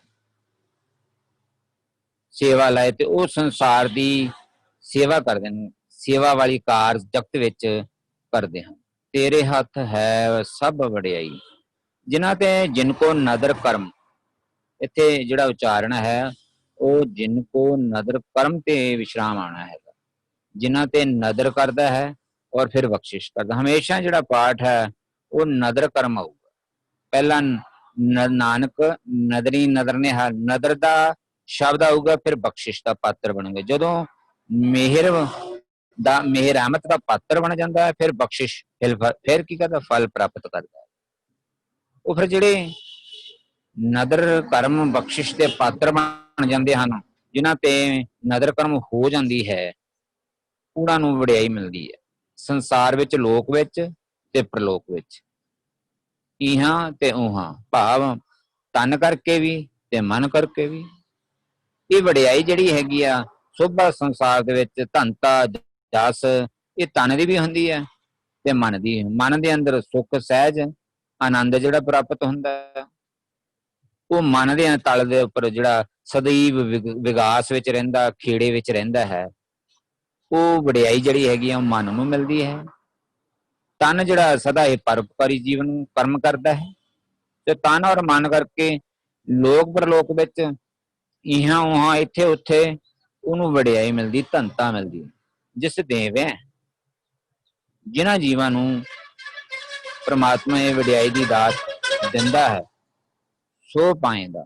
ਕਿਉਂਕਿ ਨਦਰ ਕਰਮ ਦੇ ਜਿਹੜੇ ਪਾਤਰ ਬਣ ਜਾਂਦੇ ਹਨ, ਉਹੀ ਪ੍ਰਾਪਤ ਕਰ ਸਕਦੇ ਹਨ। ਕੋਈ ਵਿਰਲਾ ਹੀ ਜੀਵ ਜਿਹੜਾ ਹੈਗਾ ਪ੍ਰਮਾਤਮਾ ਦੀ ਨਦਰ ਔਰ ਕਰਮ ਦਾ ਪਾਤਰ ਬਣਦਾ ਹੈ, ਸੋ ਉਹ ਪ੍ਰਾਪਤ ਕਰਦਾ ਹੈ।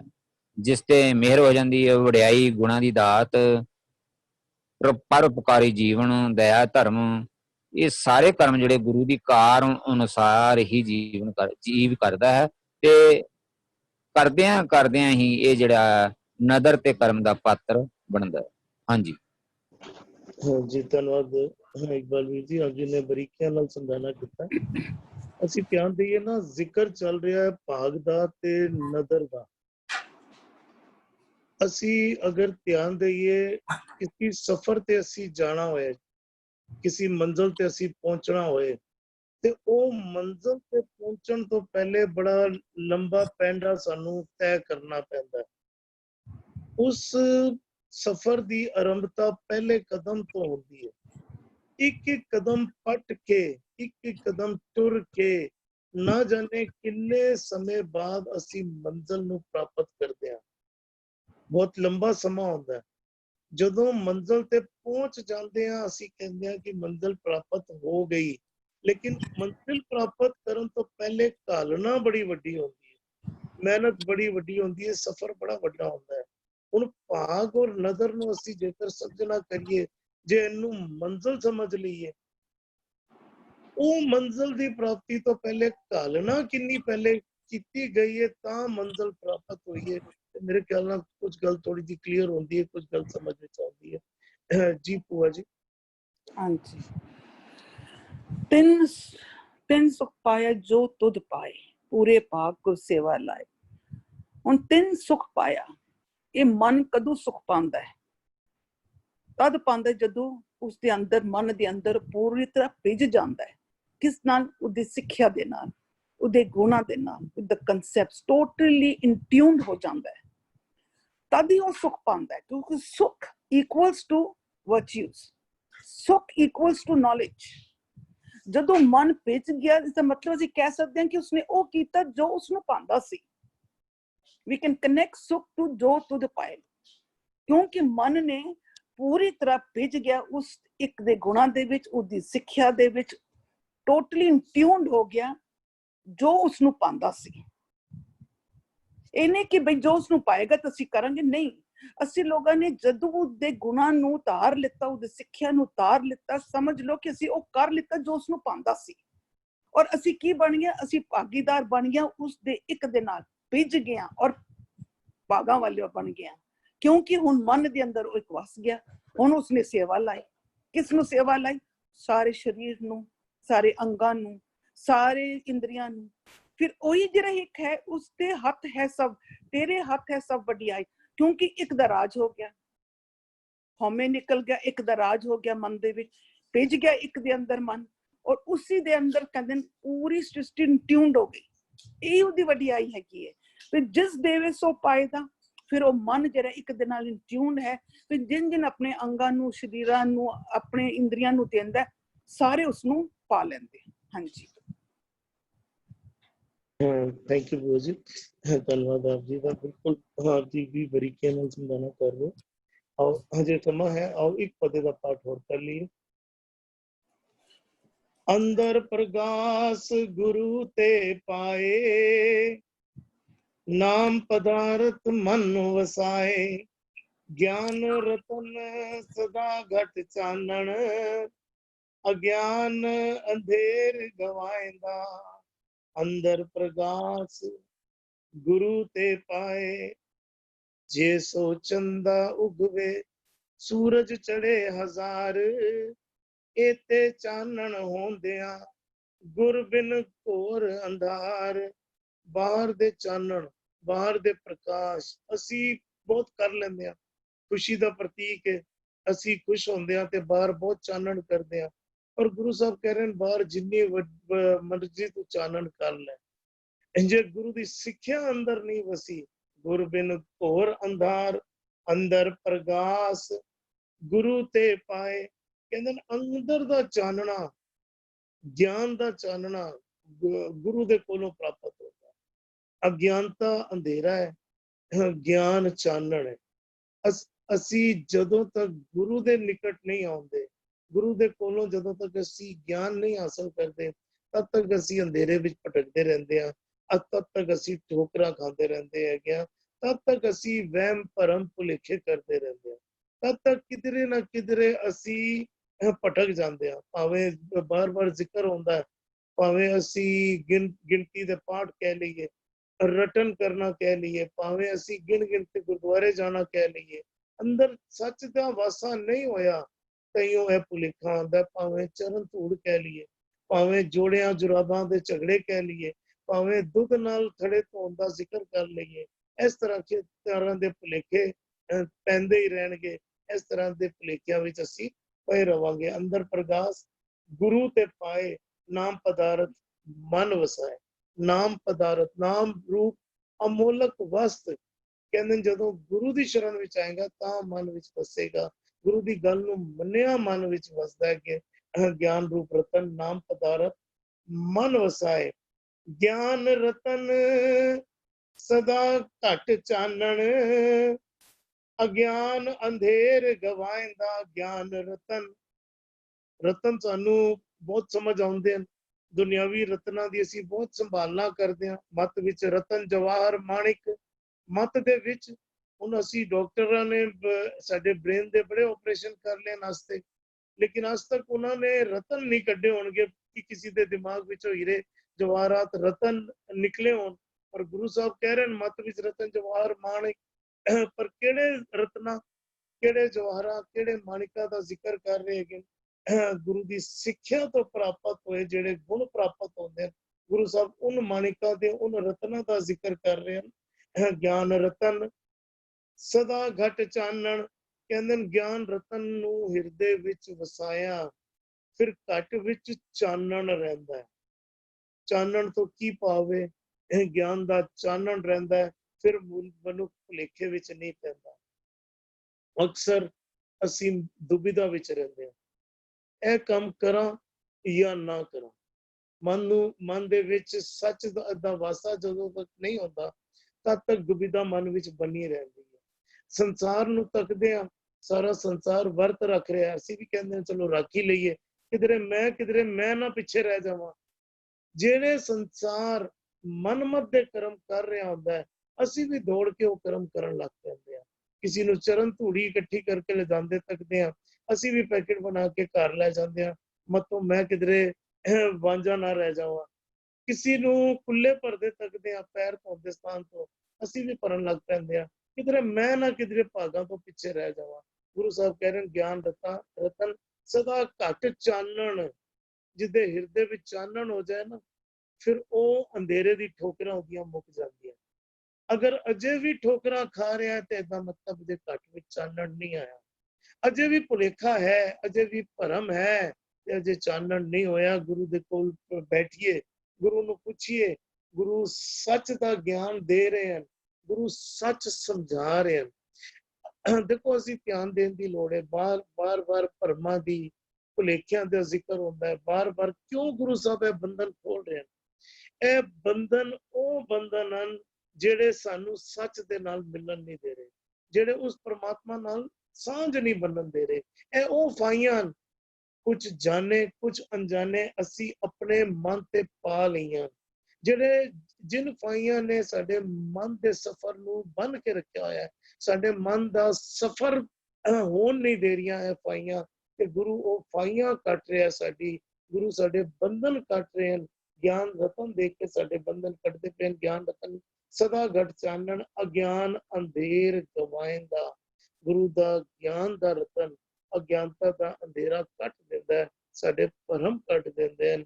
ਅਸੀਂ ਜਿਸ ਮਨੁੱਖ ਦੇ ਹਿਰਦੇ ਵਿੱਚ ਚਾਨਣ ਹੋ ਜਾਏ, ਫਿਰ ਉਹ ਵਿਕਾਰਾਂ ਤੋਂ ਵੀ ਉਪਰਾਮ ਹੋ ਜਾਂਦਾ ਹੈ, ਭਰਮ ਭੁਲੇਖੇ ਤੋਂ ਵੀ ਉਪਰਾਮ ਹੋ ਜਾਂਦਾ ਹੈ। ਫਿਰ ਸੱਚ ਦੀ ਰਾਹ ਦੇ ਉੱਤੇ ਭਗਤਾਂ ਕੀ ਚਾਲ ਨਿਰਾਲੀ, ਫਿਰ ਉਹਦੀ ਚਾਲ ਨਿਰਾਲੀ ਬਣ ਜਾਂਦੀ ਹੈ। ਚਾਲਾਂ ਨਿਰਾਲੀ ਭਗਤਾਂ ਕੇਰੀ ਦੁਖਮ ਮਾਰਗ ਚਲਣਾ, ਲੱਭ ਲੋਭ ਅਹੰਕਾਰ ਤਜ ਤ੍ਰਿਸ਼ਨਾ, ਬਹੁਤ ਨਹੀਂ ਬੋਲਣਾ। ਫਿਰ ਉਸਦਾ ਜੀਵਨ ਜਿਹੜਾ ਹੈ ਸੱਚ ਵਾਲਾ ਬਣ ਜਾਂਦਾ ਹੈ। ਜੀ ਹਰਵਿੰਦਰ ਵੀਰ ਜੀ, ਅਸੀਂ ਸਾਰੇ ਦੇਖੋ ਜਿਤਨਾ ਅਸੀਂ ਪਿਛਲੇ ਕਾਫੀ ਸਾਰੇ ਬੰਦ ਜਿਹੜੇ ਨੇ ਉਹ ਚੱਲੀ ਜਾਂਦੇ ਪਏ ਨੇ। ਸਟਾਰਟ ਰੱਬ ਤੋਂ ਹੋਇਆ ਸੀ, ਫਿਰ ਗੁਰੂ ਤੇ ਵੀ ਗੁਰੂ ਜੀ ਦੇ ਜੀਵਨ ਵਿੱਚ ਕਿਤਨਾ ਇੰਪੋਰਟੈਂਟ ਹੈ। ਵੀ ਸਤਿਗੁਰੂ ਤੇ ਵਿਛੜੇ ਤਿਨੀ ਦੁੱਖ ਪਾਇਆ, ਵੀ ਪੂਰੇ ਭਾਗ ਗੁਰ ਸੇਵਾ ਹੋਏ। ਸਾਡੀ ਜ਼ਿੰਦਗੀ ਵਿੱਚ ਗੁਰੂ ਦਾ ਇੰਪੋਰਟੈਂਸ ਕਿਤਨਾ ਹੈ, ਵੀ ਉਹ ਕਹਿੰਦੇ ਅੰਦਰ ਪ੍ਰਗਾਸ ਗੁਰ ਤੇ ਪਾਏ। ਤੇਰੇ ਅੰਦਰ ਜੇ ਚਾਨਣਾ ਹੋਣਾ ਹੈ ਨਾ, ਅਸੀਂ ਜਦੋਂ ਕਹਿੰਦੇ ਨੇ ਕਿ ਵੀ ਅੰਦਰ ਦੀ ਆਵਾਜ਼ ਹੀ ਧੁਰ ਕੀ ਬਾਣੀ ਹੈ। ਵੀ ਇਹਦੇ ਦੇਖੋ ਜਿਹੜਾ ਮਨ ਹੈ ਨਾ, ਉਹ ਕਹਿੰਦੇ ਮਤ ਕੋ ਭਰਮ ਭੁਲੈ ਸੰਸਾਰ, ਗੁਰ ਬਿਨ ਕੋਏ ਨਾ ਉਤਰਸ ਪਾਰ। ਜਿਹੜੀ ਮਨ ਦੀ ਆਵਾਜ਼ ਹੈ, ਅੰਦਰ ਦੀ ਆਵਾਜ਼ ਕੀ ਹੈ? ਅੱਜ ਜੈਨੀ ਨੂੰ ਪੁੱਛੋ, ਉਹ ਆਪਣੇ ਵਾਲ ਪੁਟਾਉਂਦੇ ਪਏ ਨੇ। ਜਿਹੜਾ ਸਾਰਾ ਸ਼ਬਦ ਹੈ ਪਹਿਲੀ ਪਾਤਸ਼ਾਹ ਦਾ ਸ਼ਬਦ ਜੈਨੀਆਂ ਦੇ ਪ੍ਰਥਾਈ, ਤੀਜੇ ਪਾਤਸ਼ਾਹੀ ਦਾ ਸ਼ਬਦ ਹੈ, ਸਿਰ ਖੁਆਏ ਪੀਏ ਮਲਵਾਨੀ, ਝੂਠਾ ਮੰਗ ਮੰਗ ਖਾਈ, ਫੋਲ ਫਦੀਹਤ ਮੋਹ ਲੈਣ ਪੜਾਸਾ, ਪਾਣੀ ਦੇਖ ਸੰਗਾਈ, ਸਾਰਾ ਇੱਕ ਜੈਨੀ ਉਜੜ ਪਾਏ ਭਰਮ ਭੁਲਾਇਨ। ਤੀਜੀ ਪਾਤਸ਼ਾਹ ਦਾ ਸ਼ਬਦ ਹੈ ਮੇਰੇ ਖਿਆਲ ਨਾਲ, maybe I slightly wrong in this thing, but ਤਕਰੀਬਨ ਐਸੇ ਸ਼ਬਦ ਜਿਹੜੇ ਨੇ ਨਾ ਉਹ ਉਹਨਾਂ ਦੇ ਹਨ। ਉਹ ਜੇ ਅੱਛਾ ਕਿ ਅੰਦਰ ਦੀ ਉਹਨਾਂ ਦੇ ਅੰਦਰ ਦੀ ਆਵਾਜ਼ ਤੇ ਹੈ ਹੀ ਹੈ। ਮੈਂ ਆਪਣਾ ਜੀਵਨ ਦੇਖਣਾ, ਮੈਂ ਕਈ ਸਾਲ ਐਸ ਸਿਮਰਨ ਵਾਹਿਗੁਰੂ ਵਾਹਿਗੁਰੂ ਵਾਹਿਗੁਰੂ ਵਾਹਿਗੁਰੂ ਕਰਦਾ ਰਿਹਾ, ਤੇ ਜਦੋਂ ਹੁਣ ਜੇ ਗੱਲ ਜਦੋਂ ਗੁਰੂ ਗੱਲ ਦੱਸੇਗਾ ਨਾ, ਵਿਸ਼ਕਾਰ ਸਾਡੀ ਐਸੀ 2-3 ਮਹੀਨੇ ਜਦੋਂ ਅਸੀਂ ਵਿਚਾਰ ਕਰਨੇ ਪਿਆ ਨਾ, ਇਸ ਤਾਂ ਹੀ ਗੱਲ ਵੀ ਆਈ ਸੀ। ਫਿਰ ਜੈਸੇ ਕਹਿੰਦੇ ਪਏ ਵੀ ਉਹ ਮਤ ਕੋ ਭਰਮ ਭੁਲੇ ਸੰਸਾਰ, ਗੁਰ ਬਿਨ ਕੋਈ ਨਾ ਉਤਰਸ ਪਾਰ। ਸ਼ਾਇਦ ਸਤਿਗੁਰੂ ਵੀਰ ਜੀ ਨੂੰ ਉਸ ਟਾਈਮ ਤੇ ਸਵਾਲ ਅੱਗੇ ਖੜਾ ਕੀਤਾ ਬੜਾ, ਕਿਉਂਕਿ ਸਵਾਲ ਆਏਗਾ ਤਾਂ ਹੀ ਬੰਦਾ ਫਿਰ ਮਨ ਕਿਤੇ ਜਿਹੜਾ ਨਾ ਉਹ ਉਸ ਪਾਸੇ ਟੁਰਨਾ ਵੀ ਸ਼ੁਰੂ ਕਰਦਾ। ਫਿਰ ਗੁਰੂ ਨਾਨਕ ਦਾ ਗੁਰੂ ਕੌਣ ਸੀ? ਜੇ ਗੁਰੂ ਕਹਿ ਰਹੇ ਨੇ ਬਈ ਮਤ ਕੋ ਭਰਮ ਭੁਲੇ ਸੰਸਾਰ, ਕਿਸੇ ਨਾ ਕਿਸ ਨੂੰ ਤੇ ਅੰਦਰੋਂ ਦੀ ਆਵਾਜ਼ ਆਈ ਹੋਣੀ ਹੈ। ਪਹਿਲੀ ਗੱਲ ਬਿਲਕੁਲ ਠੀਕ ਹੈ ਵੀ ਗੁਰੂ ਨਾਨਕ ਦਾ ਗੁਰੂ ਕੌਣ ਸੀ, ਕਿਸ ਨੂੰ ਆਵਾਜ਼। ਕੁਝ ਚੀਜ਼ਾਂ ਜਿਹੜੀਆਂ ਨੇ ਨਾ, ਕੁਝ ਨਿਯਮ ਨੇ, ਅਸੀਂ ਫਿਰ ਗੱਲ ਕਰਨੇ ਮੈਂ ਕਿ ਰੱਬ ਨਿਯਮਾਂ ਤੋਂ ਪਰੇ ਹੈ। ਹੁਣ ਦੁਨੀਆ ਦਾ ਇੱਕ ਨਿਯਮ ਹੈ, ਜੈਸੇ ਮਾਤ ਪਿਤਾ ਬਿਨ ਬਾਲ ਨਾ ਹੋਈ, ਇਹ ਨਿਯਮ ਹੈ, ਸਾਰਿਆਂ ਦੇ ਉੱਤੇ ਵਰਤੇਗਾ। ਮਾਂ ਔਰ ਪਿਓ ਦੇ ਸੁਮੇਲ ਦੇ ਨਾਲ ਹੀ ਬੜਾ ਬੱਚਾ ਹੈ ਉਹ ਪੈਦਾ ਹੁੰਦਾ ਹੈ। ਲੇਕਿਨ ਗੁਰੂ ਫਿਰ ਅੱਗੇ ਇੱਕ ਗੱਲ ਹੋਰ ਕਹਿੰਦੇ ਨੇ, ਰੱਬ ਦੀ ਸਮਰੱਥਾ ਦੀ ਜਦੋਂ ਅਸੀਂ ਗੱਲ ਕਰਾਂਗੇ ਨਾ, ਉਹ ਕਹਿੰਦੇ ਨੇ ਮਾਏ ਨਾ ਹੋਤੀ, ਬਾਪ ਨਾ ਹੋਤਾ, ਦੇਹ ਨਾ ਹੋਤੀ ਕਾਇਆ। ਮੇਰੇ ਵਰਡ ਚ ਹੋ ਸਕਦੇ ਨੇ ਵੀ ਹਮ ਨਹੀਂ ਹੋਤੇ, ਤੁਮ ਨਹੀਂ ਹੋਤੇ, ਕੌਣ ਕਹਾਂ ਤੇ ਆਇਆ। ਰੂਲ ਤੇ ਕੀ ਸੀ? ਜੈਸੇ ਮਾਤ ਪਿਤਾ ਬਿਨ ਬਾਲ ਨਾ ਹੋ। ਲੇਕਿਨ ਜਦੋਂ ਜੇ ਪਹਿਲਾ ਬੱਚਾ ਆਇਆ ਨਹੀਂ ਸੰਸਾਰ, ਆਇਆ ਤੇ ਹੈ, ਜੇ ਆਇਆ ਤਾਂ ਹੀ ਦੇਖਣੇ ਪਏ ਆ ਅਸੀਂ। ਨਿਯਮ ਉਹੀ ਹੈ, ਨਿਯਮ ਹਜੇ ਵੀ ਉਹੀ ਹੈ, ਜੈਸੇ ਮਾਤ ਪਿਤਾ ਬਿਨ ਬਾਲ ਨਾ ਹੋ। ਲੇਕਿਨ ਜੇ ਰੱਬ ਜਿਸ ਨੂੰ ਇਹ ਦੇਣਾ ਚਾਹਵੇ, ਸੋ ਜੀ ਰੱਬ ਕਿਸੇ ਬੰਦੇ ਨੂੰ ਵੀ ਥੋੜੀ ਨਾ, ਰੱਬ ਜੋ ਮਰਜ਼ੀ ਚਾਹੇ ਉਹ ਕਰਨਾ ਚਾਹੇ ਕਰਦਾ। ਇੱਥੇ ਵੀ ਜਦੋਂ ਕਿਉਂਕਿ ਉਸ ਟਾਈਮ ਤੇ ਸਵਾਲ ਹੋਇਆ ਸੀ, ਬੰਦਾ ਜਿੱਦਾਂ ਸੋਚਦਾ ਹੈ ਇਹਨੂੰ ਹੋਰ, ਇੱਥੇ ਅਸੀਂ ਵੀ ਆਰ ਆਲ, ਅਸੀਂ ਤੇ ਸਾਰੇ ਐਜ਼ ਬ੍ਰਦਰ ਸਾਰੇ ਅਸੀਂ ਬੈਠੇ ਹਾਂ, ਵੀ ਆਰ ਆਲ ਕੰਟੈਂਪਲੇਟਿੰਗ। ਇੱਧਰ ਹੋਰ ਜਿਕਨ ਅਸੀਂ ਆਪਣੀ ਸੋਚਾਂਗੇ ਵਿਚਾਰਾਂਗੇ, ਸ਼ਾਇਦ ਸਾਨੂੰ ਉਤਨੀ ਬਾਣੀ ਦੀ ਅੰਡਰਸਟੈਂਡਿੰਗ ਸਾਡੀ ਹੋਰ ਵੱਧਦੀ ਜਾਏ। ਵੀ ਜਿਹੜਾ ਨਿਯਮ ਕੀ ਹੈ, ਕਹਿੰਦਾ ਨਿਯਮ ਤੇ ਇਹ ਹੈ ਕਿ ਗੁਰੂ ਤੋਂ ਬਿਨਾਂ ਨਹੀਂ ਮਿਲੇਗਾ।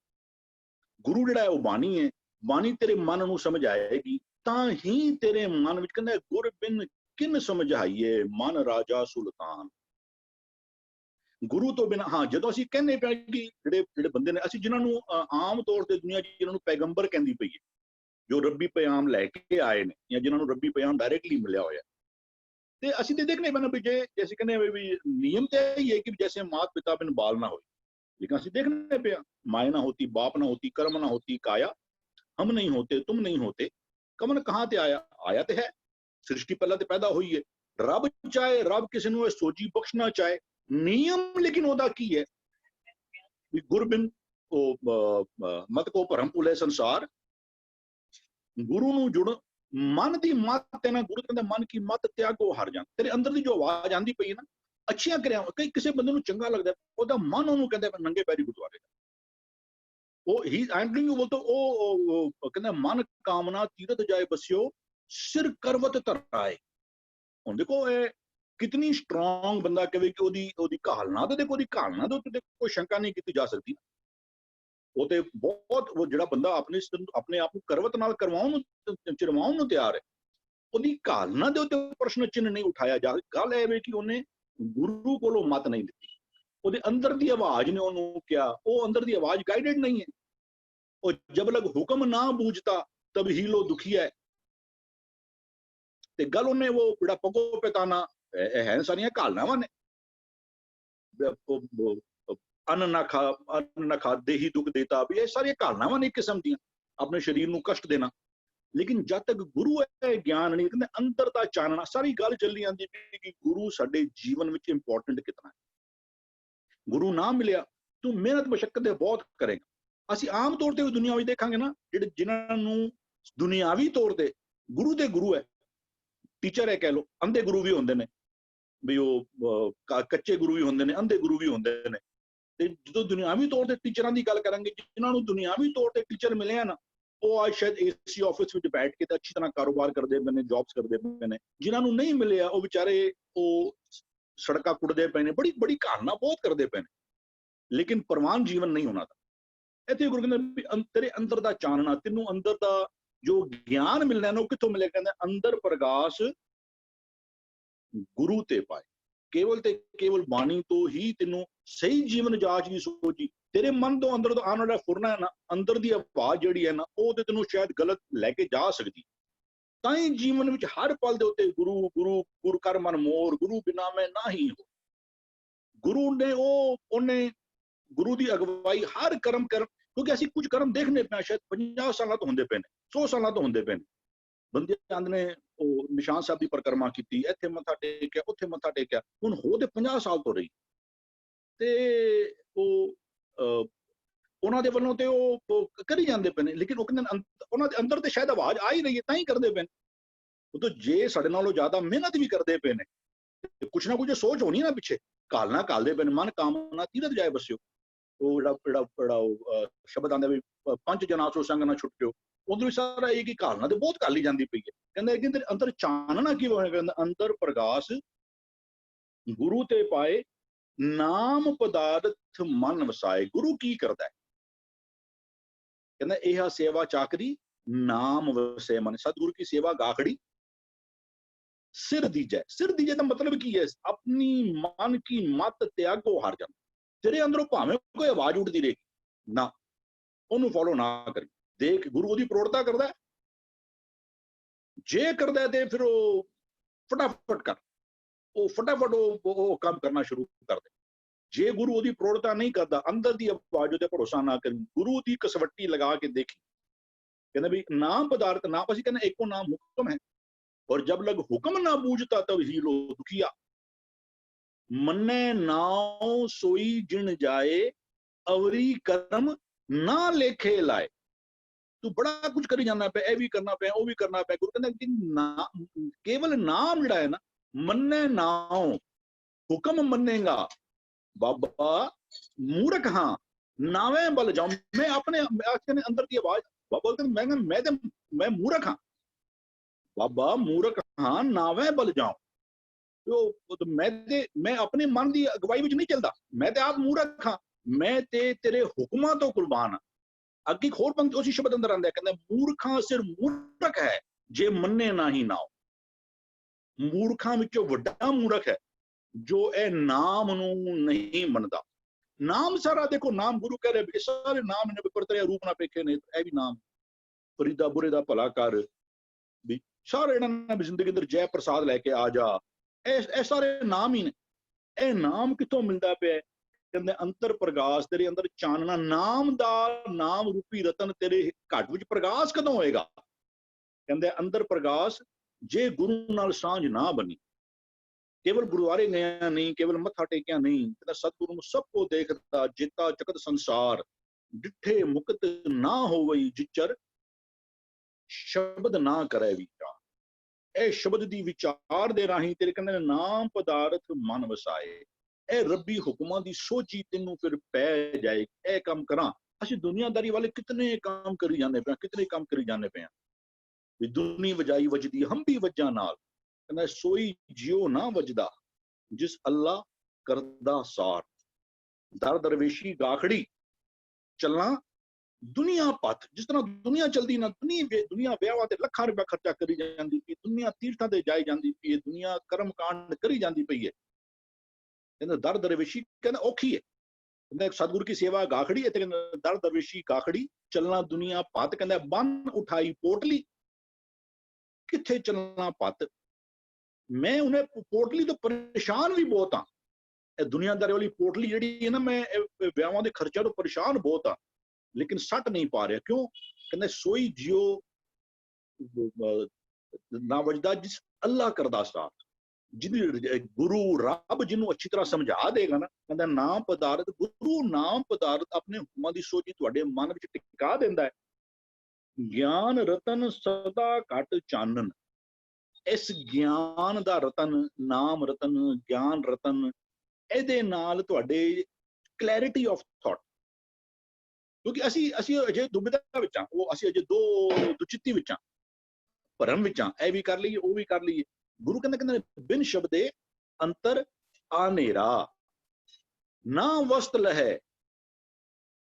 ਸ਼ਬਦ ਅਸੀਂ ਸ਼ਬਦ ਹੀ ਗੁਰੂ ਕਹਿੰਦੇ ਪਿਆ, ਬਿਨ ਸ਼ਬਦ ਦੇ ਇਹ ਕਹਿੰਦੇ ਵੀ ਗੁਰੂ ਤੋਂ ਬਿਨਾਂ ਜਿਹੜਾ ਨਾ ਅੰਦਰ ਪ੍ਰਕਾਸ਼ ਅੰਦਰ ਗੁਰੂ ਕਰੇਗਾ। ਕਹਿੰਦੇ ਬਿਨ ਸ਼ਬਦੇ ਅੰਤਰ ਆਨੇਰਾ, ਤੇਰੇ ਅੰਦਰ ਅਗਿਆਨਤਾ ਦਾ ਅੰਧੇਰਾ ਬਣਿਆ ਰਹੇਗਾ। ਤੂੰ ਕੋਈ ਕਰਮ ਕਾਂਡ ਕਰੀ ਜਾਏਗਾ, ਠੋਕਰਾ ਖਾਏਗਾ ਤਾਂ ਵੀ ਕਰੀ ਜਾਏਗਾ। ਬਿਨ ਸ਼ਬਦੇ ਅੰਤਰ ਆਨੇਰਾ ਨਾ ਵਸਤ ਲਹੈ ਨਾ ਚੂਕੇ ਫੇਰਾ। ਤੇ ਕਹਿੰਦੇ ਵੀ ਉਹ ਗਿਆਨ ਰਤਨ ਸਦਾ ਘਟ ਚਾਨਣ। ਫਿਰ ਤੈਨੂੰ ਉਹ ਜਿਹੜਾ ਭਰਮ ਹੈ ਉਹ ਕੀ ਕਹਿੰਦੇ ਮਾਧਵੇ ਕਿਆ ਕਿ ਮਾਧਵੇ ਕਿਆ ਕਹੀਏ ਭਰਮ ਐਸਾ ਜੈਸਾ ਮਾਨੀਏ ਹੋਏ ਨਾ ਤੈਸਾ।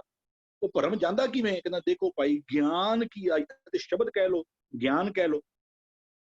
ਦੇਖੋ ਭਾਈ ਗਿਆਨ ਕੀ ਆਈ ਆਂਦੀ ਸਭੇ ਉਡਾਨੀ ਭਰਮ ਕੀ ਟਾਟੀ। ਦੁਚਿੱਤੀਪਨ ਕਹਿ ਲੋ, ਭਰਮ ਕਹਿ ਲੋ, ਇਹ ਵੀ ਕਰ ਲਵਾਂ, ਪਰ ਮਾਰਤ ਵੀ ਸੰਭਾਲਣੀ ਤੇ ਦੁਨੀਆ ਵੀ ਸੰਭਾਲ। ਉਹ ਦੋਨੋਂ ਕੰਮ ਕਹਿੰਦੇ ਭਗਤਾਂ ਤੇ ਸਹਿਸਾਰੀਆਂ ਜੋੜ ਕਦੇ ਨਾ ਆਇਆ। ਦੋਨੋਂ ਦੀ ਲਾਈਫ ਸਟਾਈਲ ਡਿਫਰੈਂਟ ਹੈ। ਭਗਤਾਂ ਕੀ ਚਾਲ ਨਿਰਾਲੀ ਹੈ, ਉਹਨਾਂ ਦੀ ਜੀਵਨ ਜਾਚ, ਉਹਨਾਂ ਦਾ ਪ੍ਰੈਕਟੀਕਲ ਜੀਵਨ ਜਾਚ, ਬੋਲਣਾ ਨਹੀਂ, ਉਹਨਾਂ ਦੀ ਪ੍ਰੈਕਟੀਕਲ ਜੀਵਨ ਜਾਚ ਜਿਹੜੀ ਹੈ ਨਾ ਉਹ ਵੱਖਰੀ ਹੈ। ਗਿਆਨ ਰਤਨ ਸਦਾ ਘਟ ਚਾਨਣ। ਇਹ ਨਾਮ ਦੇ ਰਤਨ ਦੇ ਨਾਲ ਉਹਨਾਂ ਦੇ ਵਿੱਚ ਕਲੈਰਿਟੀ ਆਫ ਥਾਟ ਆ ਜਾਂਦੀ ਹੈ।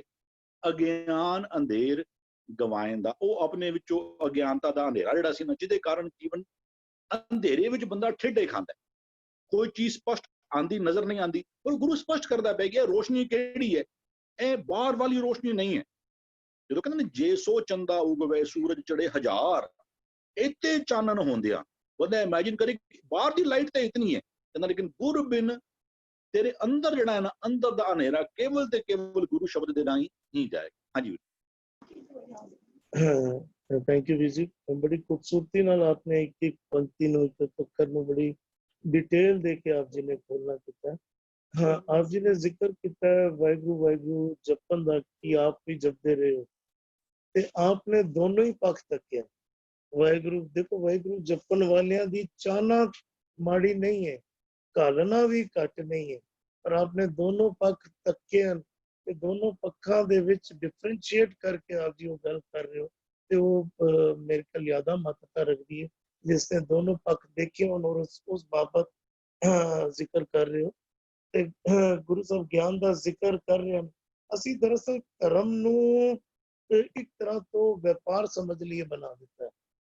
असी शरीर दे तल ते धर्म दे कार्य करदे हां ते शरीर दे सुखां दे लई अपनी लिस्ट लैके गुरु दे अगे जांदे हां ते ओ पूर्ति दे लई गुरु दे अगे अपनी लिस्टां रखदे हां ਤੇ ਉਹ ਉਮੀਦ ਕਰਦੇ ਆ ਕਿ ਸਾਡੀ ਉਹ ਪੂਰਤੀ ਹੋ ਜਾਏ। ਸਾਡੀ ਕਿਧਰੇ ਨਾ ਕਿਧਰੇ ਡਾਇਰੈਕਸ਼ਨ ਜਿਹੜੀ ਹੈ, ਗੁਰੂ ਸਾਹਿਬ ਸਾਨੂੰ ਮਹਾਰਸ ਨਾਲ ਜੋੜ ਰਹੇ। ਗਿਆਨ ਮਹਾਰਸ ਭੋਗਵੇ ਬਾਹੁੜ ਭੂਖ ਨਾ ਹੋਏ। ਗੁਰੂ ਸਾਹਿਬ ਉਹ ਆਨੰਦ ਦੇ ਰਹੇ ਹਨ ਜਿਸ ਦੇ ਰਾਹੀਂ ਸਾਡੀਆਂ ਭੁੱਖਾਂ ਹੀ ਸ਼ਾਂਤ ਹੋ ਜਾਣ। ਸਾਡੀਆਂ ਭੁੱਖਾਂ ਸਾਰੀ ਤਕਲੀਫਾਂ ਤੇ ਜੜਨ। ਉਹ ਜੜ ਜਦ ਤੱਕ ਹੈ ਸਾਡੇ ਅੰਦਰੋਂ ਭੁੱਖਾਂ ਮਿਟਣੀਆਂ ਨਹੀਂ। ਜਦੋਂ ਤੱਕ ਭੁੱਖਾਂ ਨਹੀਂ ਮਿਟਣਗੀਆਂ ਤਦ ਤੱਕ ਅਸੀਂ ਤਕਲੀਫ ਵਿੱਚ ਰਵਾਂਗੇ, तब तक असी परेशानी विच रहांगे। धन्यवाद आप जी दा। जी इकबाल वीर जी। जी अंदर प्रकाश गुरु ते पाए, प्रकाश चानना हनेरा दूर करने वाला। अंदर जो प्रकाश होंदा, शब्द का प्रकाश होंदा, सूझ गुरु ते पाए। ये जिहड़ी सूझ है ये गुरु तो प्राप्त होंदी है। किवें? शब्द राही। गुरु दे शब्द दे राही जीव दे अंदर जिहड़ा है वो प्रकाश हो जांदा, सूझ बन जांदी, चानण आ जांदा, चंगे माड़े दी पछाण हो जांदी है, विवेक बुद्ध हासिल कर लैंदा है। जदों गुरु ते महल प्राप्त, ये गुरु तो प्राप्त करदा, शब्द दे राही करदा, क्योंकि शब्द के अंदर ज्ञान भरिया होया है। ज्ञान दे राही इनू चानना हुंदा, प्रकाश हुंदा, सूझ हुंदा, होर कोई भी जरिया नहीं है। जे ज्ञान ना उपजदा होवे शब्द दे विचों ते इनू सुझ ही नहीं पै सकदी, प्रकाश नहीं हो सकदा। ते ज्ञान जिहड़ा वो शब्द विचों मिलदा, ते शब्द साडा गुरु है। इसलिए गुरु ते जदों ज्ञान दे राही अंदर चानना हो जांदा हैगा, वो फिर इहदे अंदरों अज्ञान अंधेर गवाइंदा, वो फिर अज्ञानता का हनेरा जिहड़ा हैगा ਉਹ ਦੂਰ ਹੋ ਜਾਂਦਾ। ਨਸ ਵੰਜੋ ਕਿਲ ਵਿਖੋ ਕਰਤਾ ਘਰ ਆਇਆ। ਕਿਲ ਵਿਖ ਵਿਕਾਰ ਜਿਹੜੇ ਹੈਗੇ ਆ ਉਹ ਖਤਮ ਹੋ ਜਾਂਦੇ ਹਨ। ਨਾਮ ਪਦਾਰਥ ਮਨ ਵਸਾਏ, ਇਹ ਹੁੰਦੇ ਕਿਵੇਂ ਆ? ਜਦੋਂ ਗੁਰੂ ਦਾ ਬਖਸ਼ਿਆ ਹੋਇਆ ਨਾਮ ਪਦਾਰਥ, ਆਤਮਿਕ ਜੀਵਨ ਦੇਣ ਵਾਲਾ ਨਾਮ ਜਲ, ਜਿਹੜਾ ਨਾਮ ਜਲ ਹਿਰਦੇ ਵਿੱਚ ਪ੍ਰਗਟ ਹੋ ਕੇ ਪ੍ਰਕਾਸ਼ ਵਿਵੇਕ ਬੁੱਧ ਸੂਝ ਦਿੰਦਾ ਹੈ, ਮਨ ਵਸਾਏ। ਜਦੋਂ ਉਹ ਮਨ ਦੇ ਅੰਦਰ ਵਸਾ ਲੈਂਦਾ ਹੈ, ਜੀਵ ਗੁਰੂ ਤੋਂ ਲੈ ਕੇ ਮਨ ਦੇ ਅੰਦਰ ਦ੍ਰਿੜ ਕਰ ਲੈਂਦਾ, ਟਿਕਾ ਲੈਂਦਾ ਹੈ, ਬਾਰੰਬਾਰ ਬਾਰ ਪ੍ਰਭ ਜਪੀਏ।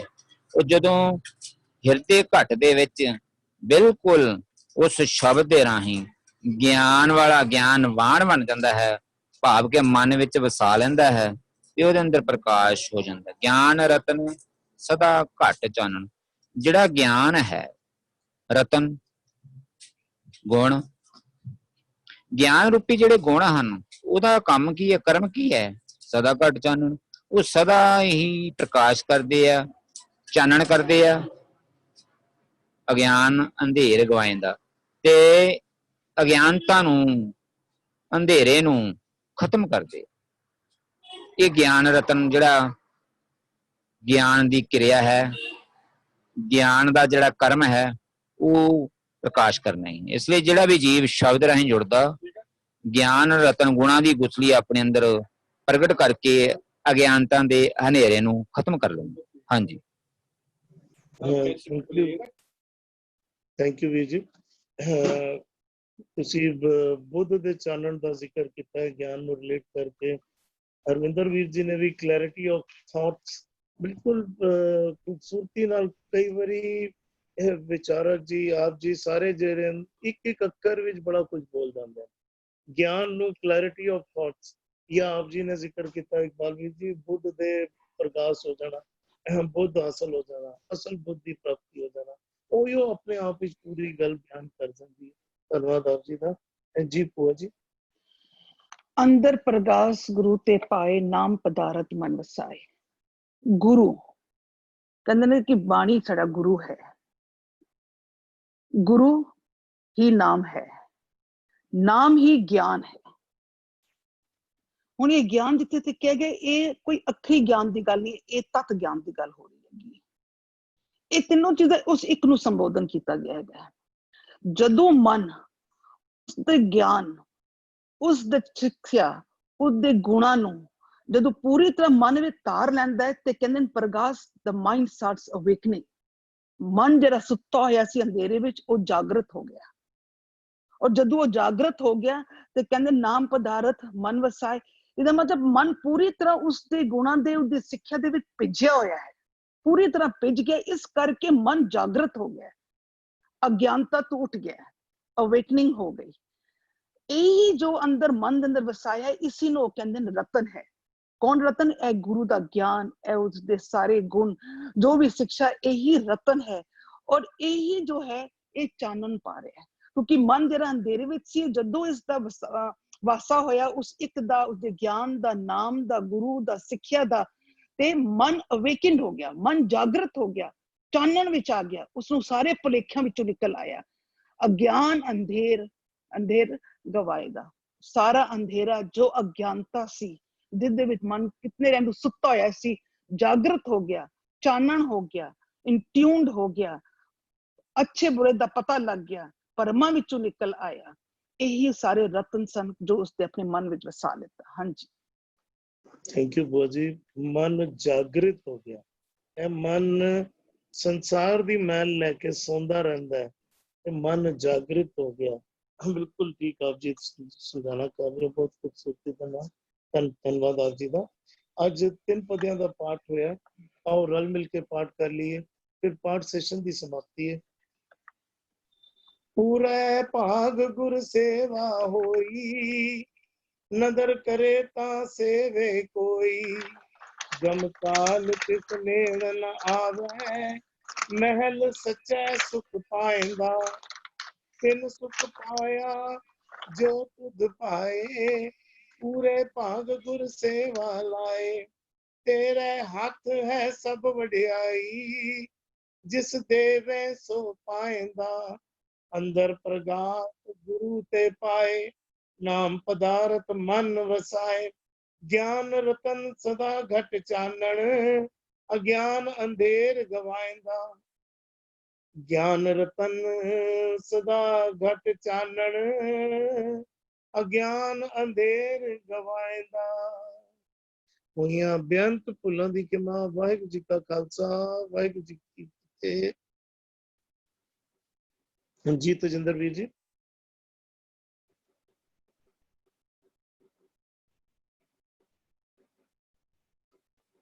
तजिंदर वीर जी सवाल ले लिया जी कोई।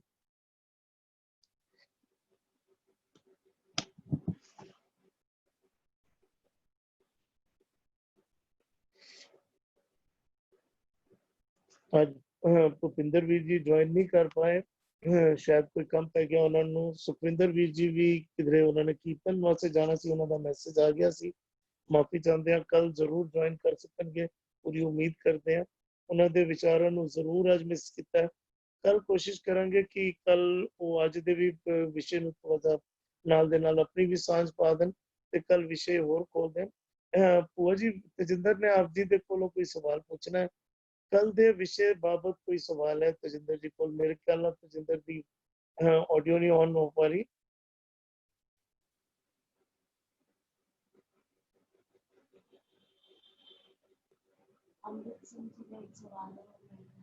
अमृत सिंह जी ने कोई सवाल पाया है। अमृत सिंह जी अगर आप ऑडियो मेरे ख्याल आप जी दी ऑन है।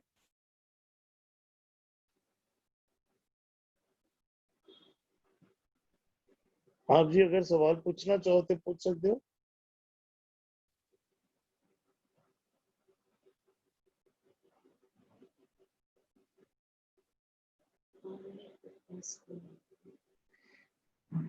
हरविंदर वीर जी। ਭੂਆ ਜੀ ਆਪ ਕੱਲ ਦੇ ਸੈਸ਼ਨ ਬਾਰੇ ਭੂਆ ਜੀ ਇੱਕ ਸਵਾਲ ਮੈਂ ਆਪ ਜੀ ਨੂੰ ਕਰ ਰਿਹਾ ਤੇ ਆਪ ਜੀ ਥੋੜਾ ਜਿਹਾ ਹਰਵਿੰਦਰ ਵੀਰ ਜੀ ਆਪ ਜੀ ਥੋੜਾ ਜਿਹਾ ਵੀ ਇਸ ਜਿਹੜਾ ਵਿਸ਼ਾ ਮੈਂ ਛੇੜਨ ਲੱਗਾ ਇਸ ਵਿਸ਼ੇ ਉੱਤੇ ਜ਼ਰੂਰ ਵਿਚਾਰ ਦਿਆ ਜੇ, ਕਿਉਂਕਿ ਭੂਆ ਜੀ ਖਿਮਾ ਦਾ ਵਿਸ਼ਾ ਜਿਹੜਾ ਹੈ ਨਾ, ਖਿਮਾ ਜਿਹੜਾ ਹੈ ਵਿਸ਼ਾ ਜਿਹੜਾ ਕਿਧਰੇ ਨਾ ਕਿਧਰੇ ਦੇਖੋ ਗੁਰੂ ਸਾਹਿਬ ਨੇ ਜਦੋਂ ਲੋੜ ਪਈ ਤੇ ਗੁਰੂ ਸਾਹਿਬ ਨੇ ਕਿਰਪਾਨ ਵੀ ਚੁੱਕੀ। ਖਿਮਾ ਦਾ ਵਿਸ਼ਾ ਨੂੰ ਕਿਧਰੇ ਨਾ ਕਿਧਰੇ ਕਾਇਰਤਾ ਵੱਲ ਰਿਲੇਟ ਨਾ ਕਰ ਲਈਏ ਅਸੀਂ, ਕਿਉਂਕਿ ਖਿਮਾ ਜਿਹੜੀ ਹੈ ਕਾਇਰਤਾ ਨਹੀਂ ਹੈ। ਇਹ ਇੱਕ ਪੱਖ ਮੈਨੂੰ ਲੱਗਦਾ ਹੈ ਕੱਲ ਜਿਹੜਾ ਹੈ ਜਾਂ ਤੇ ਖੁੱਲ ਕੇ ਸਮਝ ਨਹੀਂ ਪਾਏ ਜਾਂ ਖੁੱਲ ਕੇ ਇਸ ਬਾਰੇ ਵਿਚਾਰਾਂ ਨਹੀਂ ਹੋਈਆਂ ਤੇ ਇਸ ਪੱਖ ਨੂੰ ਪਹਿਲੇ ਭੂਆ ਜੀ ਆਪ ਵਿਚਾਰ ਦੇ ਲਓ, ਫਿਰ ਰਵਿੰਦਰ ਵੀਰ ਜੀ ਆਪ ਜੀ ਵੀ ਇਸ ਉੱਤੇ ਜ਼ਰੂਰ ਧਿਆਨ ਦਿਵਾਇਆ ਜਾਏ। ਆਪ ਜੀ ਦੀ ਭੂਆ ਜੀ ਵੀਡੀਓ ऑडियो ऑन ऑफ है जी। सॉरी वीजी, आप जी ने मैसेज पाता वीजी राइट, मेरा नेटवर्क हुन ज्वाइन होया वीजी, एक्सट्रीमली सॉरी जी। मैं भूआ जी ਨੂੰ ਤਜਿੰਦਰ ਜੀ ਸਵਾਲ ਕੀਤਾ ਇੱਕ ਕੱਲ ਦੇ ਬਾਬਤ ਕਿ हाँ जी वीजी, वो मैं हरप्रीत वीजी ਨੂੰ ਭੇਜਤਾ ਸੀ। आप जी ने सवाल ਲੈ ਲਿਆ वीजी? नहीं मैं सवाल नहीं पढ़ पाया सी। मैं सवाल स्क्रीन पे शेयर ਕੀਤਾ ਸੀ ਹੁਣੇ हरप्रीत वीजी एक सवाल हाँ जी यही है ऑलरेडी ले लिया कि खिमा कायरता नहीं है जी। भूआ जी विचार दिया जाए।